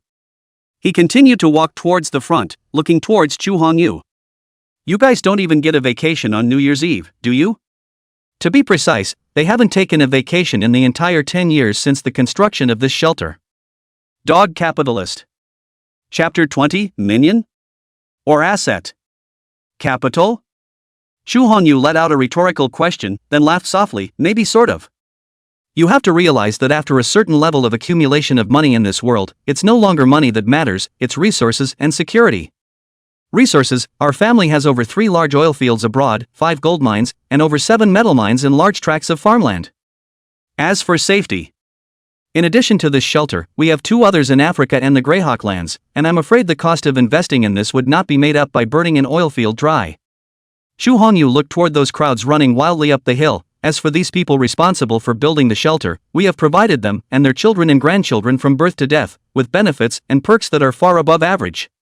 What you're looking at is that they didn't come home for New Year's Eve, but it's no different than their home. It can be said that that shelter is a city, in which all kinds of living supplies will be replenished from the outside in a timely manner. Although it is not as good as a first-tier city, it is more than enough to benchmark a normal third-tier city. The houses, they are allocated, the resources, they are shared. Even if they get married and have children here, the children will enjoy the same treatment, and even in terms of education, we have all hired the top educational resources from the outside world. From birth to death, they live out their lives happily." "Mr. Hu." Chu Hongyu looked at Hu Li. "You speak from your heart. Put it in today's society, how many people are begging and dreaming for such a life? And all they have to give is nothing more than their whole heart to build the city. Isn't that enough? Stealing concepts, huh?" Hu Li swept his eyes at Chu Hongyu. "To put it nicely, it's for their sake, but in fact, why isn't it to fulfill your selfish desires? If the end times hadn't come, this city would have been a prison they couldn't get over for the rest of their lives. If the end times come, they will be your slaves, as will the entire city. Happiness? Just the cradle of feudal monarchy. You don't want me to do it, and you just don't want these possessions of yours to go down the drain, do you?" Chu Hongyu immediately put away her previous pained expression. She knew that she obviously couldn't fool the fox in front of her with just those words. Nowadays she worries. Worried that this one might be so kind as to suddenly think of rescuing the group of so-called slaves in front of him. "Don't worry." Hu Li's voice sounded again, taking a step towards the top of the mountain. "This is your family matter, I won't bother. Whether it's a human life or an asset. It's all the same for Chu Hongyu. All of her previous lives have shown that she still has a love for these populations in the shelter. Whether it's love for the people or love for the assets, it's always love. For Hu Li, these people are all the same. It is a liability." "Thanks, Mr. Hu." Chu Hongyu softly thanked him and was relieved. But beyond that line, Black Panther, along with those bodyguards, had stopped the 4th wave of the attack. Even though that every attack was something painless, it was enough to show the heart of these natives of the shelter. But just looking at the situation today, I'm afraid it's not too easy for you to collect the assets. Why don't we bet on it? Chu Hongyu's eyes lit up. She stopped and looked at Hu Li. "Just bet I need a few days to convince them of me as the new director.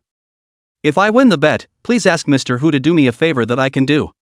If I lose the bet, the assets within the shelter are at your disposal, Mr. Hu, as well as the lives of these people." Hu Li looked at that Chu Hongyu with a scrutinizing look in his eyes. Another try. She wanted to test whether these lives would be useful to her. It was also true that he had been a bit anxious when he got off the ship earlier, plus he had also displayed the unextinguishable fire orb in front of her earlier, so I guess he had been targeted at that point.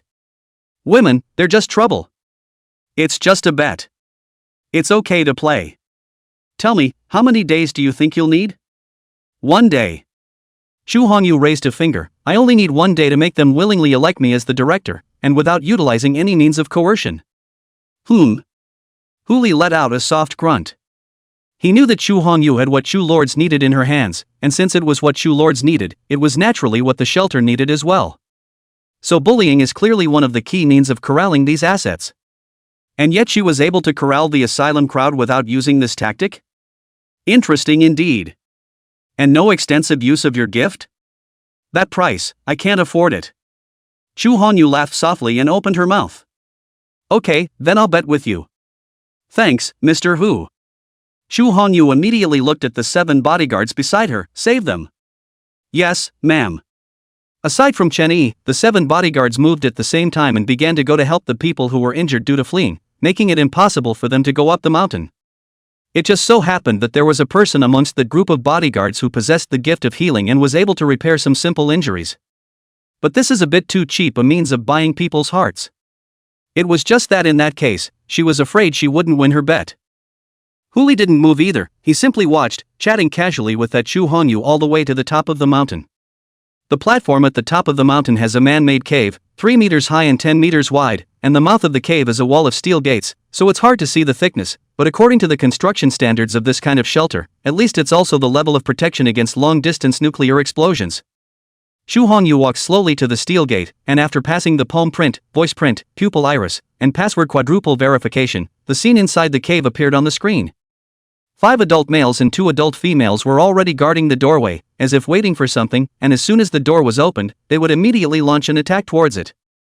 But they probably also didn't realize that there was an inward-facing surveillance facility inside the door. Such tactics are destined to come in handy. Mr. Hu. Chu Hongyu turned her head with a bitter smile. Without waiting for her to finish her sentence, Huli knew what kind of medicine she was selling. Don't you just want to protect her yourself? As the saying goes, send the Buddha to the west, it's all here, and there's no reason for him not to protect her.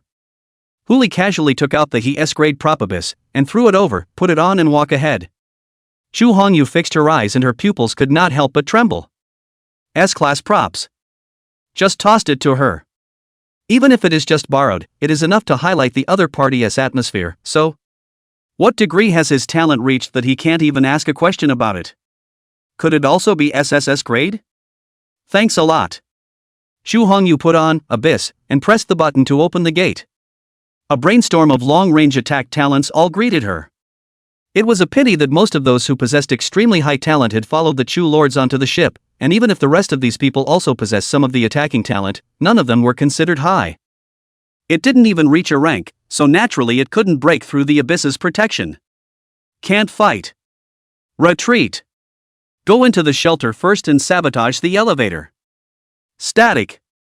Chu Hongyu spat out 2 words, and a flash of violet flame flashed at the end of her eyes. One true thought triggered. The few people in front of him instantly stood still in place. Chu Hongyu slowly stepped forward and turned her head to look at Huli. Her words were light. I'll trouble Mr. Hu to help decapitate these people, just leave the head for me. Chapter 21 It's only me. Livy. To take control of such a large shelter, you need to be more or less tough. Huli swept over with a "I have true sight deprivation" version, and did not deprive him of anything useful, then gave Xie Qingwan a look. A black shadow flashed by, directly decapitating the heads of those people. Unlike killing in the water, killing on this land is just a pain in the ass and always leaves some kind of sickening trail. Blood covered the entire passageway to the shelter. The smell of blood drilled into everyone's nose and throat. Huli was used to it. Chu Hongyu was also holding her hand tightly, trying not to show any difference, and those bodyguards had no time to look at the miserable state of those corpses. They're still busy trying to control the asylum populace that they've saved. Do you recognize any of these people? Chu Hongyu turned her head and looked behind her at those people she had saved. The faces of the crowd were pale, and a few of them, more than a few, struggled to pounce, the answer obvious. Looks like there is. As Chu Hongyu's voice rang out, The Black Panther kicked the heads of those people over like a ball. Chu Hongyu stopped one of them and stepped on it. Also, you're all family, how is it that you don't know each other? Perhaps before I arrived, you were calling each other uncle and aunt, brother and sister with joy. But just now? When you were running for your lives just now, did they stop to help you? Did they have any idea to wait for you when the gate was closed outside? You treat them like family, is this how they treat their family? Chu Hongyu's bellowing question echoed within the long corridor. She grabbed the hair of one of the heads at her feet and brought it up to the crowd. Watch it all. These people, what part of them looks like your family? Are they greedy and afraid of death, or are they taking your lives to fill the pit? But it's all because of you. A young boy in his early teens roared out angrily. He was still struggling under the bodyguard's control, as if he wanted to go up and bite Chu Hongyu alive. If it wasn't for you, Uncle Lee and the others wouldn't have abandoned me. Oh? Because of me? Chu Hongyu squatted down and looked at the little boy in front of her, a touch of contempt at the corner of her mouth. If it wasn't for me, wouldn't he be like this? Children, it's the end times. It's the tribulation. The dangers you will face in the future are far greater than mine. Even if it's not me, sometime in the future they will give up your lives to save their own because of some other disaster. Did you think your life would be more important than his own? I. That little boy choked and couldn't say half a word, and naturally had an answer in his mind. It's a truth that even a child can understand.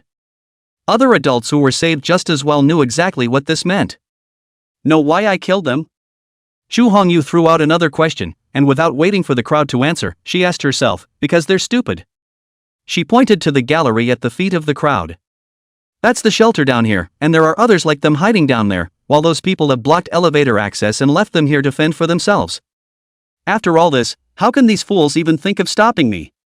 For those who threw away their lives. If I hadn't gone down there today, the same situation would have been repeated in turn, and how long do you think those down there would have survived? 10 days? 30 days? How long can they survive being trapped in the gallery? 3 days? 7 days? Without access to more warehouses, in no more than 30 days, they will begin to fight each other inside such a cage. No man's life is more important than his own. Me, only me. Chu Hongyu took a step forward and stood in front of those survivors. Only I can save their lives. Save your lives. Save the lives of everyone in this shelter. Now. I can give you a choice. At Chu Hongyu's eye indication, those bodyguards loosened their hands. Either that, or follow me down and become my subject. Either. Turn around and leave, and that ship at the bottom of the hill is a gift from my great mercy to you. Most people began to hang their heads. Obviously Chu Hongyu's words were spoken in their hearts. But that child raised his head. He looked at Chu Hongyu. By what right? This is clearly my home. It's the home we built with our own hands. You have no right to take it for yourself. Home? Oh. Chu Hongyu took a step forward, casually dropping the head, his blood-stained hand landing on the little boy's head, his fingertips cutting across the other's face, and landing on his neck in a smooth manner. A hard pinch. The little boy was picked up by one of her hands. Chu Hongyu's eyes were flat as usual, just scrutinizing the other party's change in expression.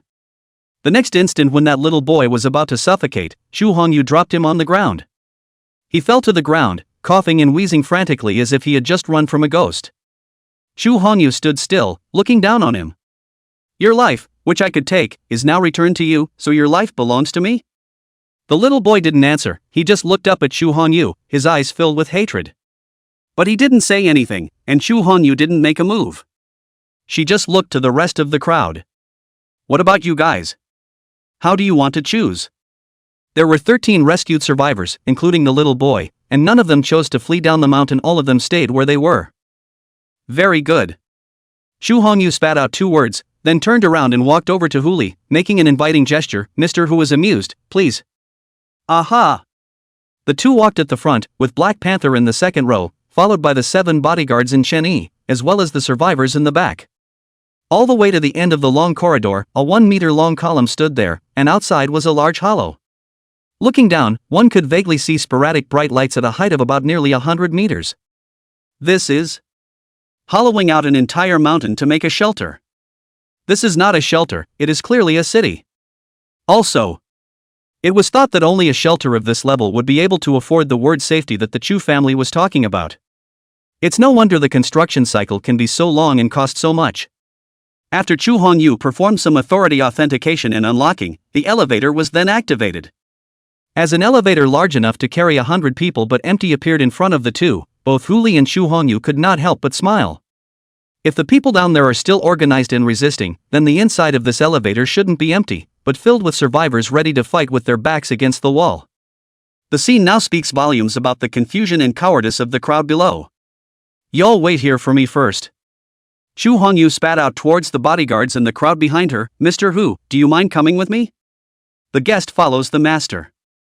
Hu Li took a step forward and walked into the elevator, with Black Panther following closely behind him.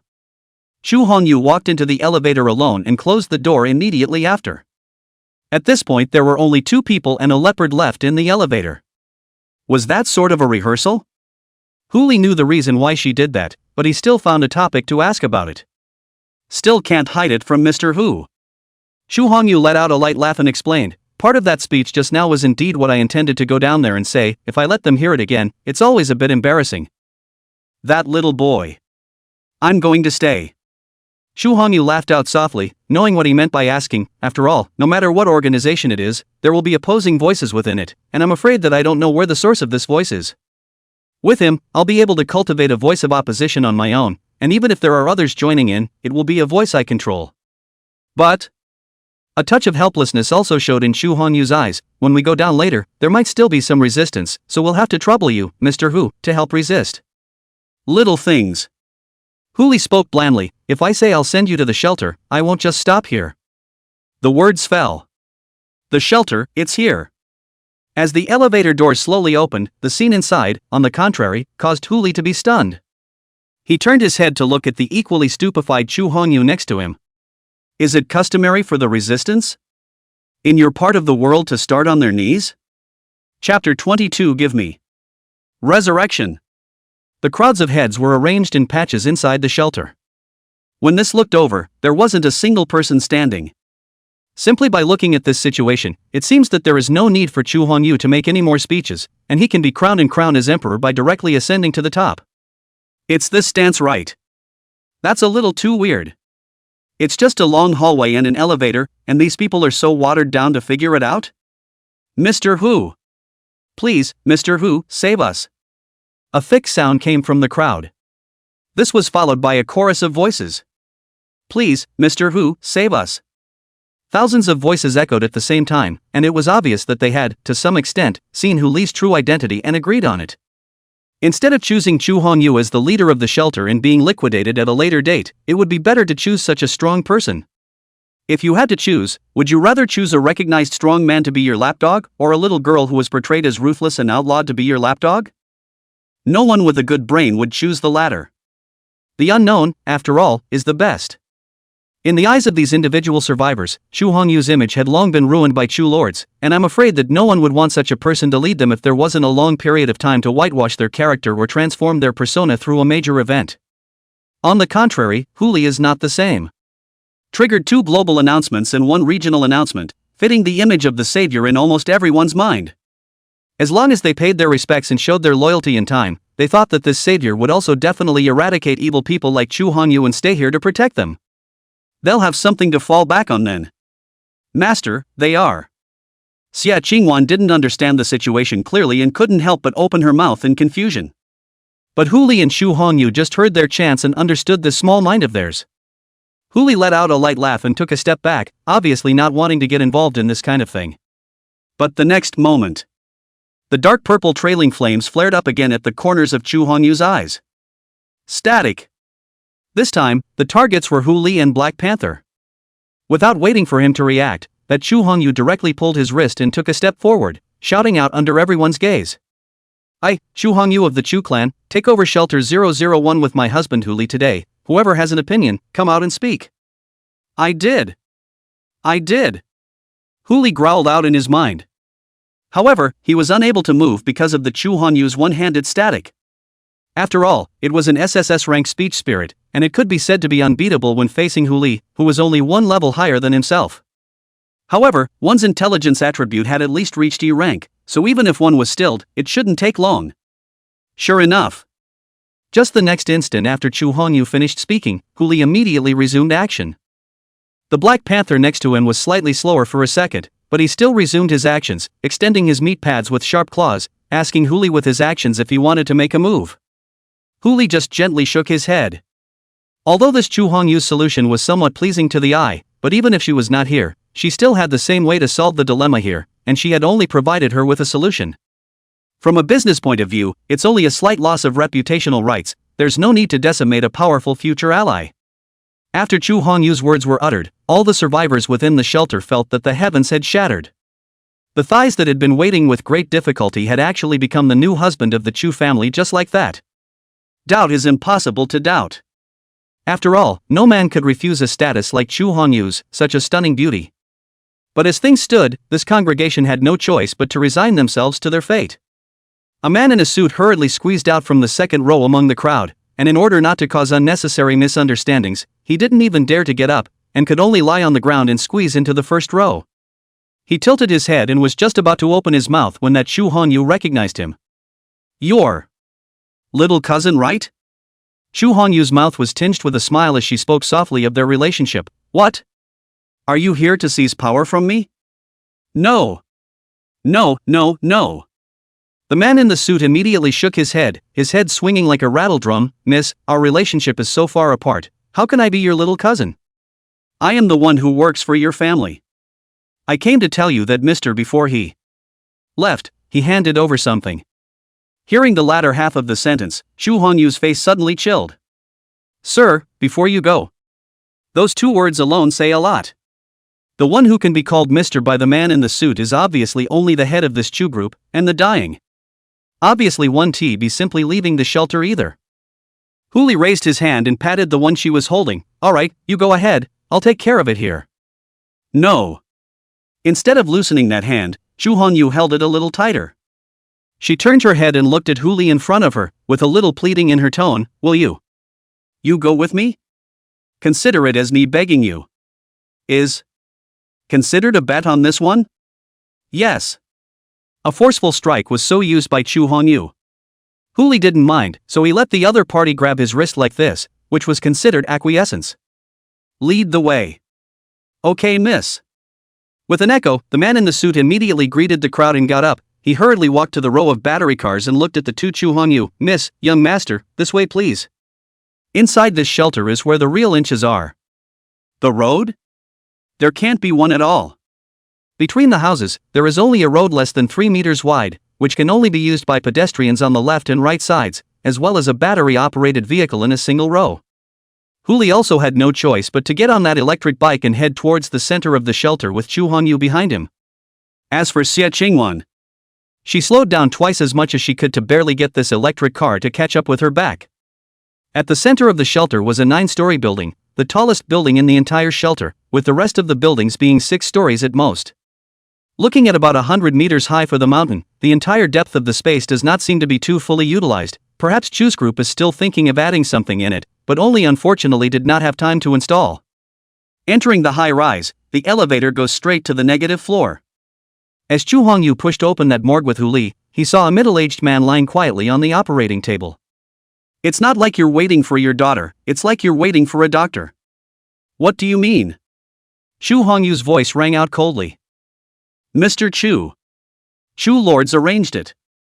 The man in the suit followed right behind him and cowardly replied, "As you know, Miss Chu, there is still a reserve warehouse here that has not been opened, so get out." Chu Hongyu roared out in anger. The man in the suit immediately bowed and fled. Judging from the unlocking procedure of that elevator, the way to open the reserve warehouse should be similar, and most likely it would require a biocode as well. The body was obviously placed here to take these codes. Chu Hongyu looked at her father's corpse, but instead of hurrying forward, she turned around and prepared to close the door. "Mr. Hu, shouldn't mind being alone with me for a while, right?" This woman, trying to make a mess. Huli glanced at Black Panther, who was ready to follow him in, and signaled for her to wait at the door. He expressed himself by stepping forward and walking inside the morgue. Anum. Bang. The morgue door is closed. Chu Hongyu took a step forward, her finger landing on the corpse's face. Mr. Hu, you should already know what my talent is, but do you want to know where the limits of my talent lie? Wait, what are you trying to do? Hu Li's pupils trembled, vaguely thinking of a possibility. Is this crazy woman trying to? In fact, I'd like to know if this one-thought speech spirit can do anything. Chu Hongyu spat out a sentence, and that dark purple tail flames once again rose in the corners of her eyes. Give me Resurrection. Chapter 23 Debuff, Near Death. Can you really live? Hu Li actually had this doubt in his mind.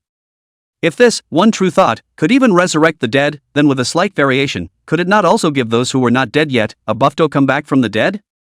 If this buff exists, wouldn't one be able to just choose to strip and empower it without side effects? Hypothesis. Assuming that this buff can still be stacked indefinitely. Immortality, it is not a dream. It's not a bad trip. Everything depends on the immediate Chu Hongyu the speech spirit can work. The dark purple cauditus dissipated, but the man lying on the operating table remained on the operating table. It seems to have failed. Just as Hu Li wanted to open his mouth to comfort Chu Hongyu for a few moments, the other party burst out laughing maniacally. Ha ha ha ha ha. I got it. I got it. Wait a minute. This resurrection, it couldn't be resurrecting this Chu family head to Chu Hongyu, right? Hu Li immediately opened the eye of true vision, and only after determining that the person in front of him was still the Chu Hongyu honk fish, did he feel relieved. Immediately afterward, he saw the dark purple tail flames rise from the tails of her eyes once again.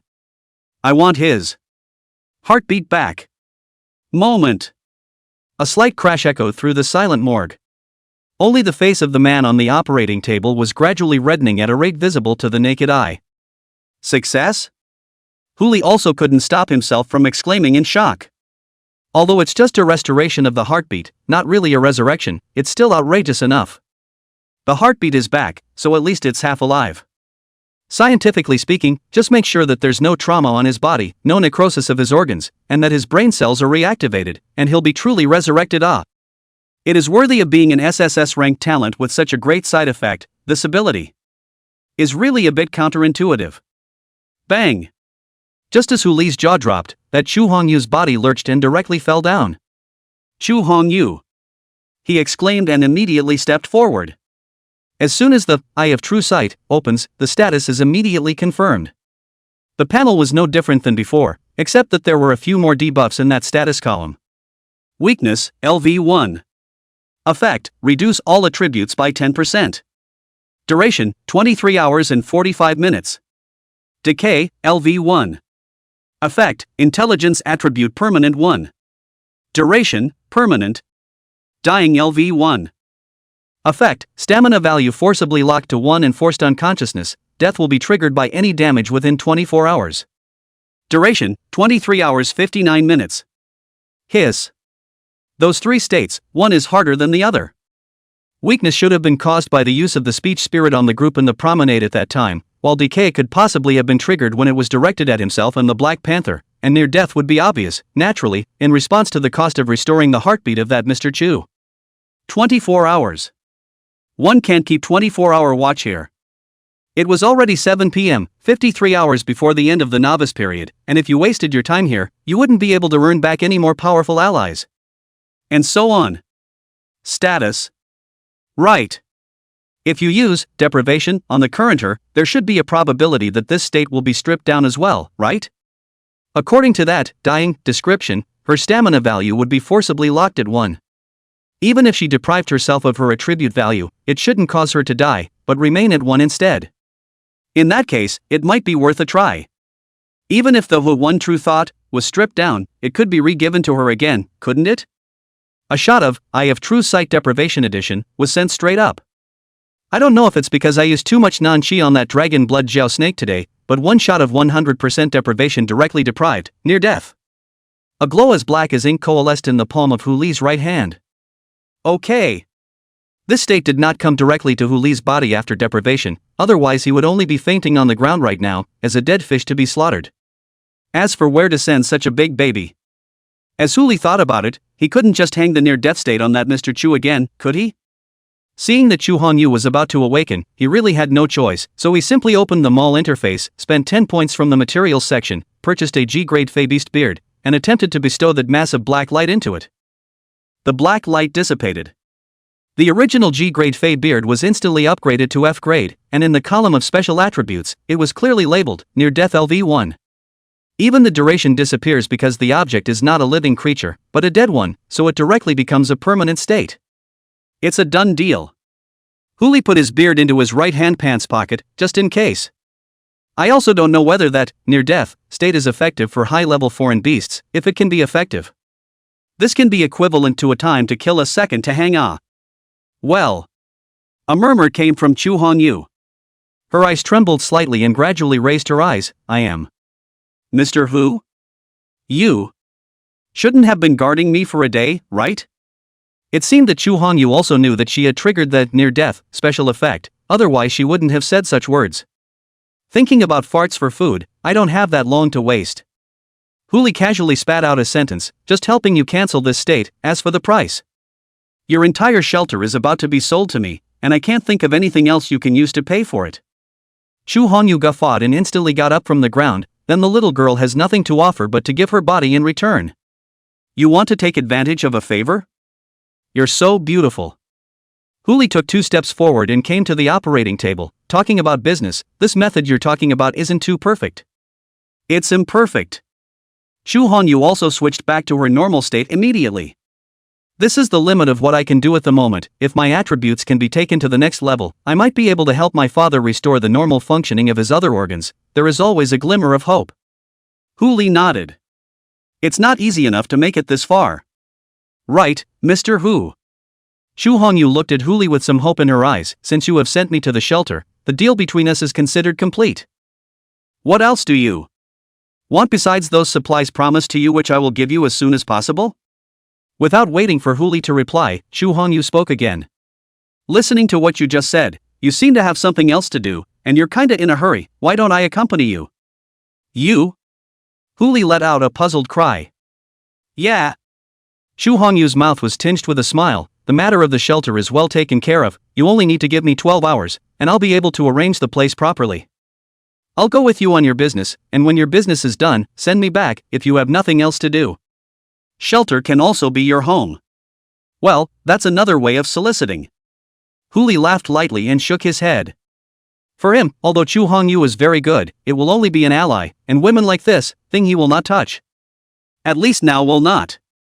My affairs are a little too complicated for you to get involved in. Huli said and walked towards the outside of the morgue. The stuff will be ready in an hour, and as for your other promise. Don't worry, I'll find time to collect it.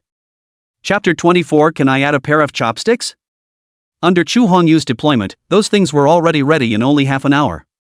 Whether it's fresh meat, canned goods, or purified water, it's prepared twice as well. Just don't know why, these survivors who are responsible for carrying goods are like male models from the casting show. Each one has its own characteristics, and the only thing they have in common is handsome. Huli had reason to suspect that this Chu Hongyu still had some misunderstanding about herself. But none of that matters. Even the news of the engagement is out. What's this misunderstanding? Huli reboarded the Hinosi country, but he did not rush to leave. Instead, he borrowed the map left behind by Chu Hongyu and made the Hinosi country move forward on its own in the direction of Chang'an. Dragon's Breath. If one wanted those 9 scaly snakes to complete further evolution, then one had to obtain enough dragon chi. If the dragon chi on top of the stone tablet originated from the first emperor, then there must be a place where enough dragon chi existed. The tomb of the first emperor. In fact, even if there was no dragon chi inside, Huli would still rush to reach the vicinity of the beginning emperor's tomb before the end of the novice period. The reason is simple. Copy. After the end of the novice period, in addition to the awakening of regional alien beasts, some special copies would be refreshed on top of the blue planet, and every 24 hours they would be broadcasted by regions around the globe, with a coordinate refreshed for each region. As long as the survivor reaches the coordinates, he or she can enter the replica, from which he or she can obtain, including but not limited to, props, skills, points, experience, etc., which can be used to strengthen himself or herself. Of course, the dangers within the replica were not comparable to the area outside the replica. Outside of copies, the most you have to think about is natural disasters and man-made disasters that can happen at any time. But in that copy, in addition to these two things, you also need to complete a specific main quest before you can leave the copy, otherwise once the countdown of the copy is over, there is only one word of death. This copy isn't something you have to participate in if you're all about surviving. But as the plagues continue to appear, those survivors who are unwilling to participate in the copies will eventually have to die a chronic death. Then a copy exists in the tomb of the first emperor. S-rank copy Earth Kingdom. In his previous life, when Huli and that Lu Yuner had accumulated enough experience to come to the Earth Kingdom, the place had already been cleared by a Salvation Society bigwig, and all the details of the clearance and what rewards there were all posted on the regional channel. It's the only S-rank or higher copy between the next 10 years that puts all the clearance cheats in the regional channel. Although there were also some low-level copies that had strategies for clearing them, there were still a few copies of this level. No one but the Salvation Society would be willing to do such a thankless task.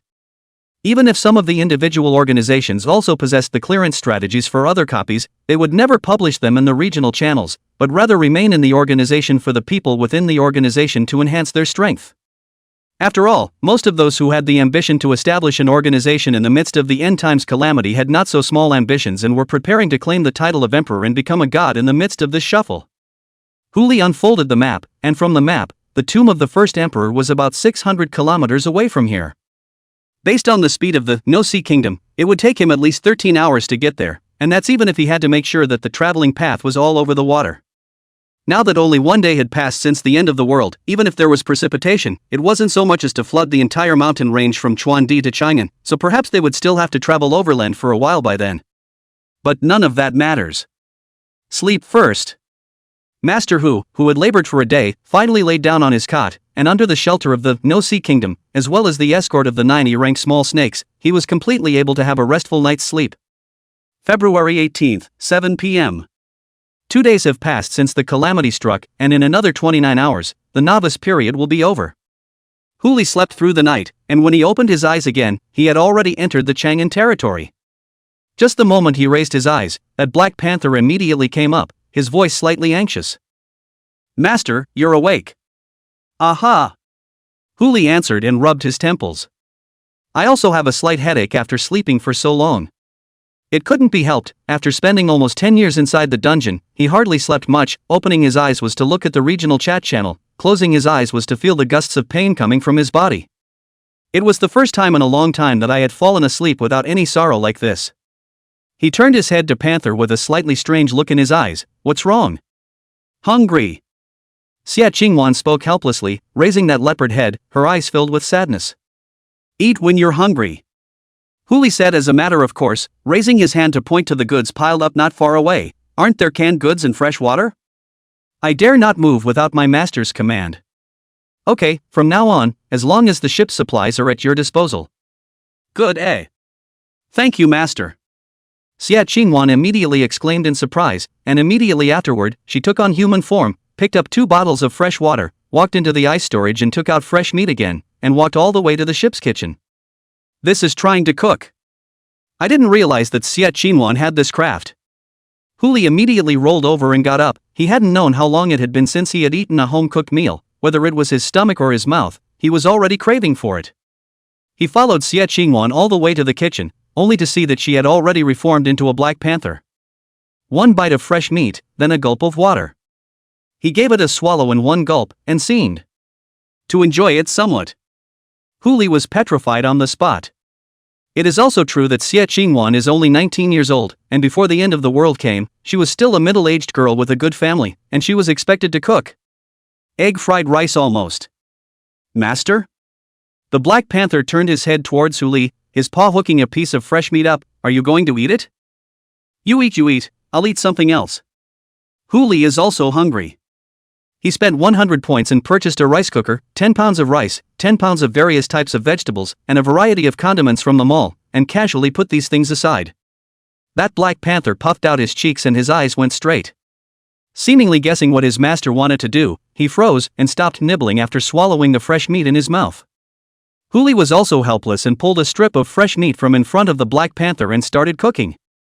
The yacht was pretty well equipped, and although there was no way to use gas or anything like that, there was an induction panel that was able to do some simple stir-frying.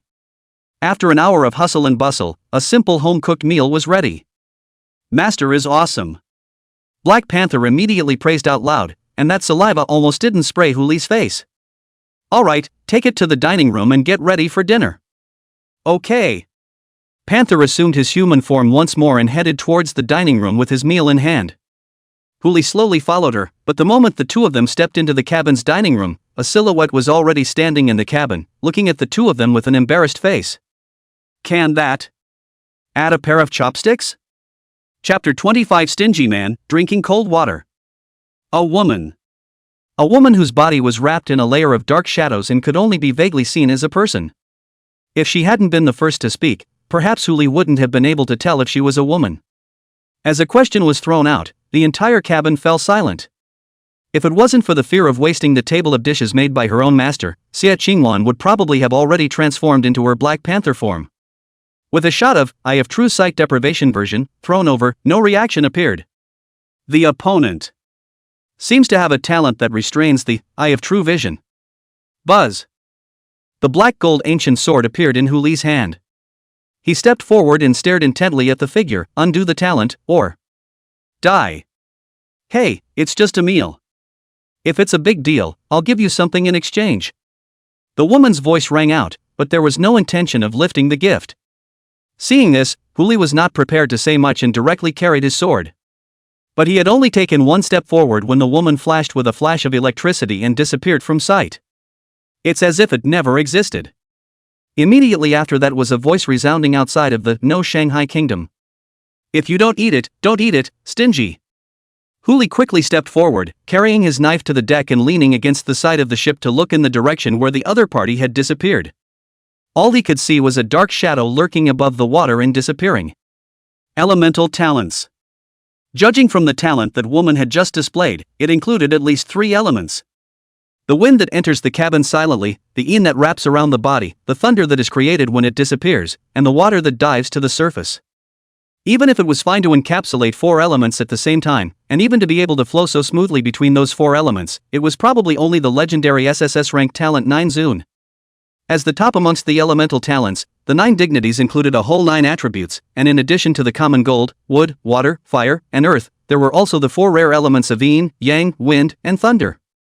It was normal that the Eye of True Sight, which was also an SSS rank talent, couldn't see through her. If only that talent could be stripped away. The thought flashed through Huli's mind, but he shook his head. Obviously it's not possible. She was one of the only 2 who survived among the 10 people who surrounded the B-class beast, plus there was the yin element to isolate the probe and deprivation of the Eye of True Vision, the fire element to immunize her from the damage caused by the fireballs, and the wind element to even have the haste. This talent almost completely restrained the current Huli. I just didn't expect that I would actually meet her here, and I just hope that we can all stay in the well here and not get into any trouble. Huli put away his ancient sword and returned to the cabin, but he froze just as he entered the cabin. Only to see Xie Qingwan frozen into an ice sculpture frozen in place. The 2 plates of dishes in her hand were still steaming hot, and right in front of her stood a dark shadow, holding his chopsticks, holding his rice, and eating his dishes. Just the moment he stepped into the cabin, the black shadow gave a jolt and immediately put everything in his hand aside, once again flashing a thunderous light to dissipate. The food is delicious. Li Qianhua, Yuan. When the words fell, the Xie Qingwan, who was frozen into an ice sculpture, returned to normal and looked at Huli with an apologetic face. Master, Huli raised his hand to interrupt her self-reproach. It's fine, it can't be helped when you meet such a female hooligan. Li Qianhua? If I didn't know your real name, I might have been fooled by you. Huli immediately opened the chat channel in the Chang'an area, scanned the blankets of chat messages, and didn't care much about it, just sent a message in it. Huli, a confidential, exchanged information on Dear Fairy's location, valid at all times. A message was sent out, and the regional chat channel first fell silent for a while, then erupted into a screen-swiping frenzy. Zhou Xiangjuan. You didn't see it wrong. Is it that Huli? Zhao Hongda, I don't think anyone would dare to impersonate that one, right? I've heard from some old brothers who came from Shu that one is on the verge of killing madness. Su Wen, wait. Dear Fairy, that name seems to ring a bell to me. Dear Fairy. Zhou Xiangjuan, come on, my father is out, tell me what you did to mess with this big guy? Dear Fairy, I don't know. I was at home, just woke up from a nap, and when I got up, I saw my name.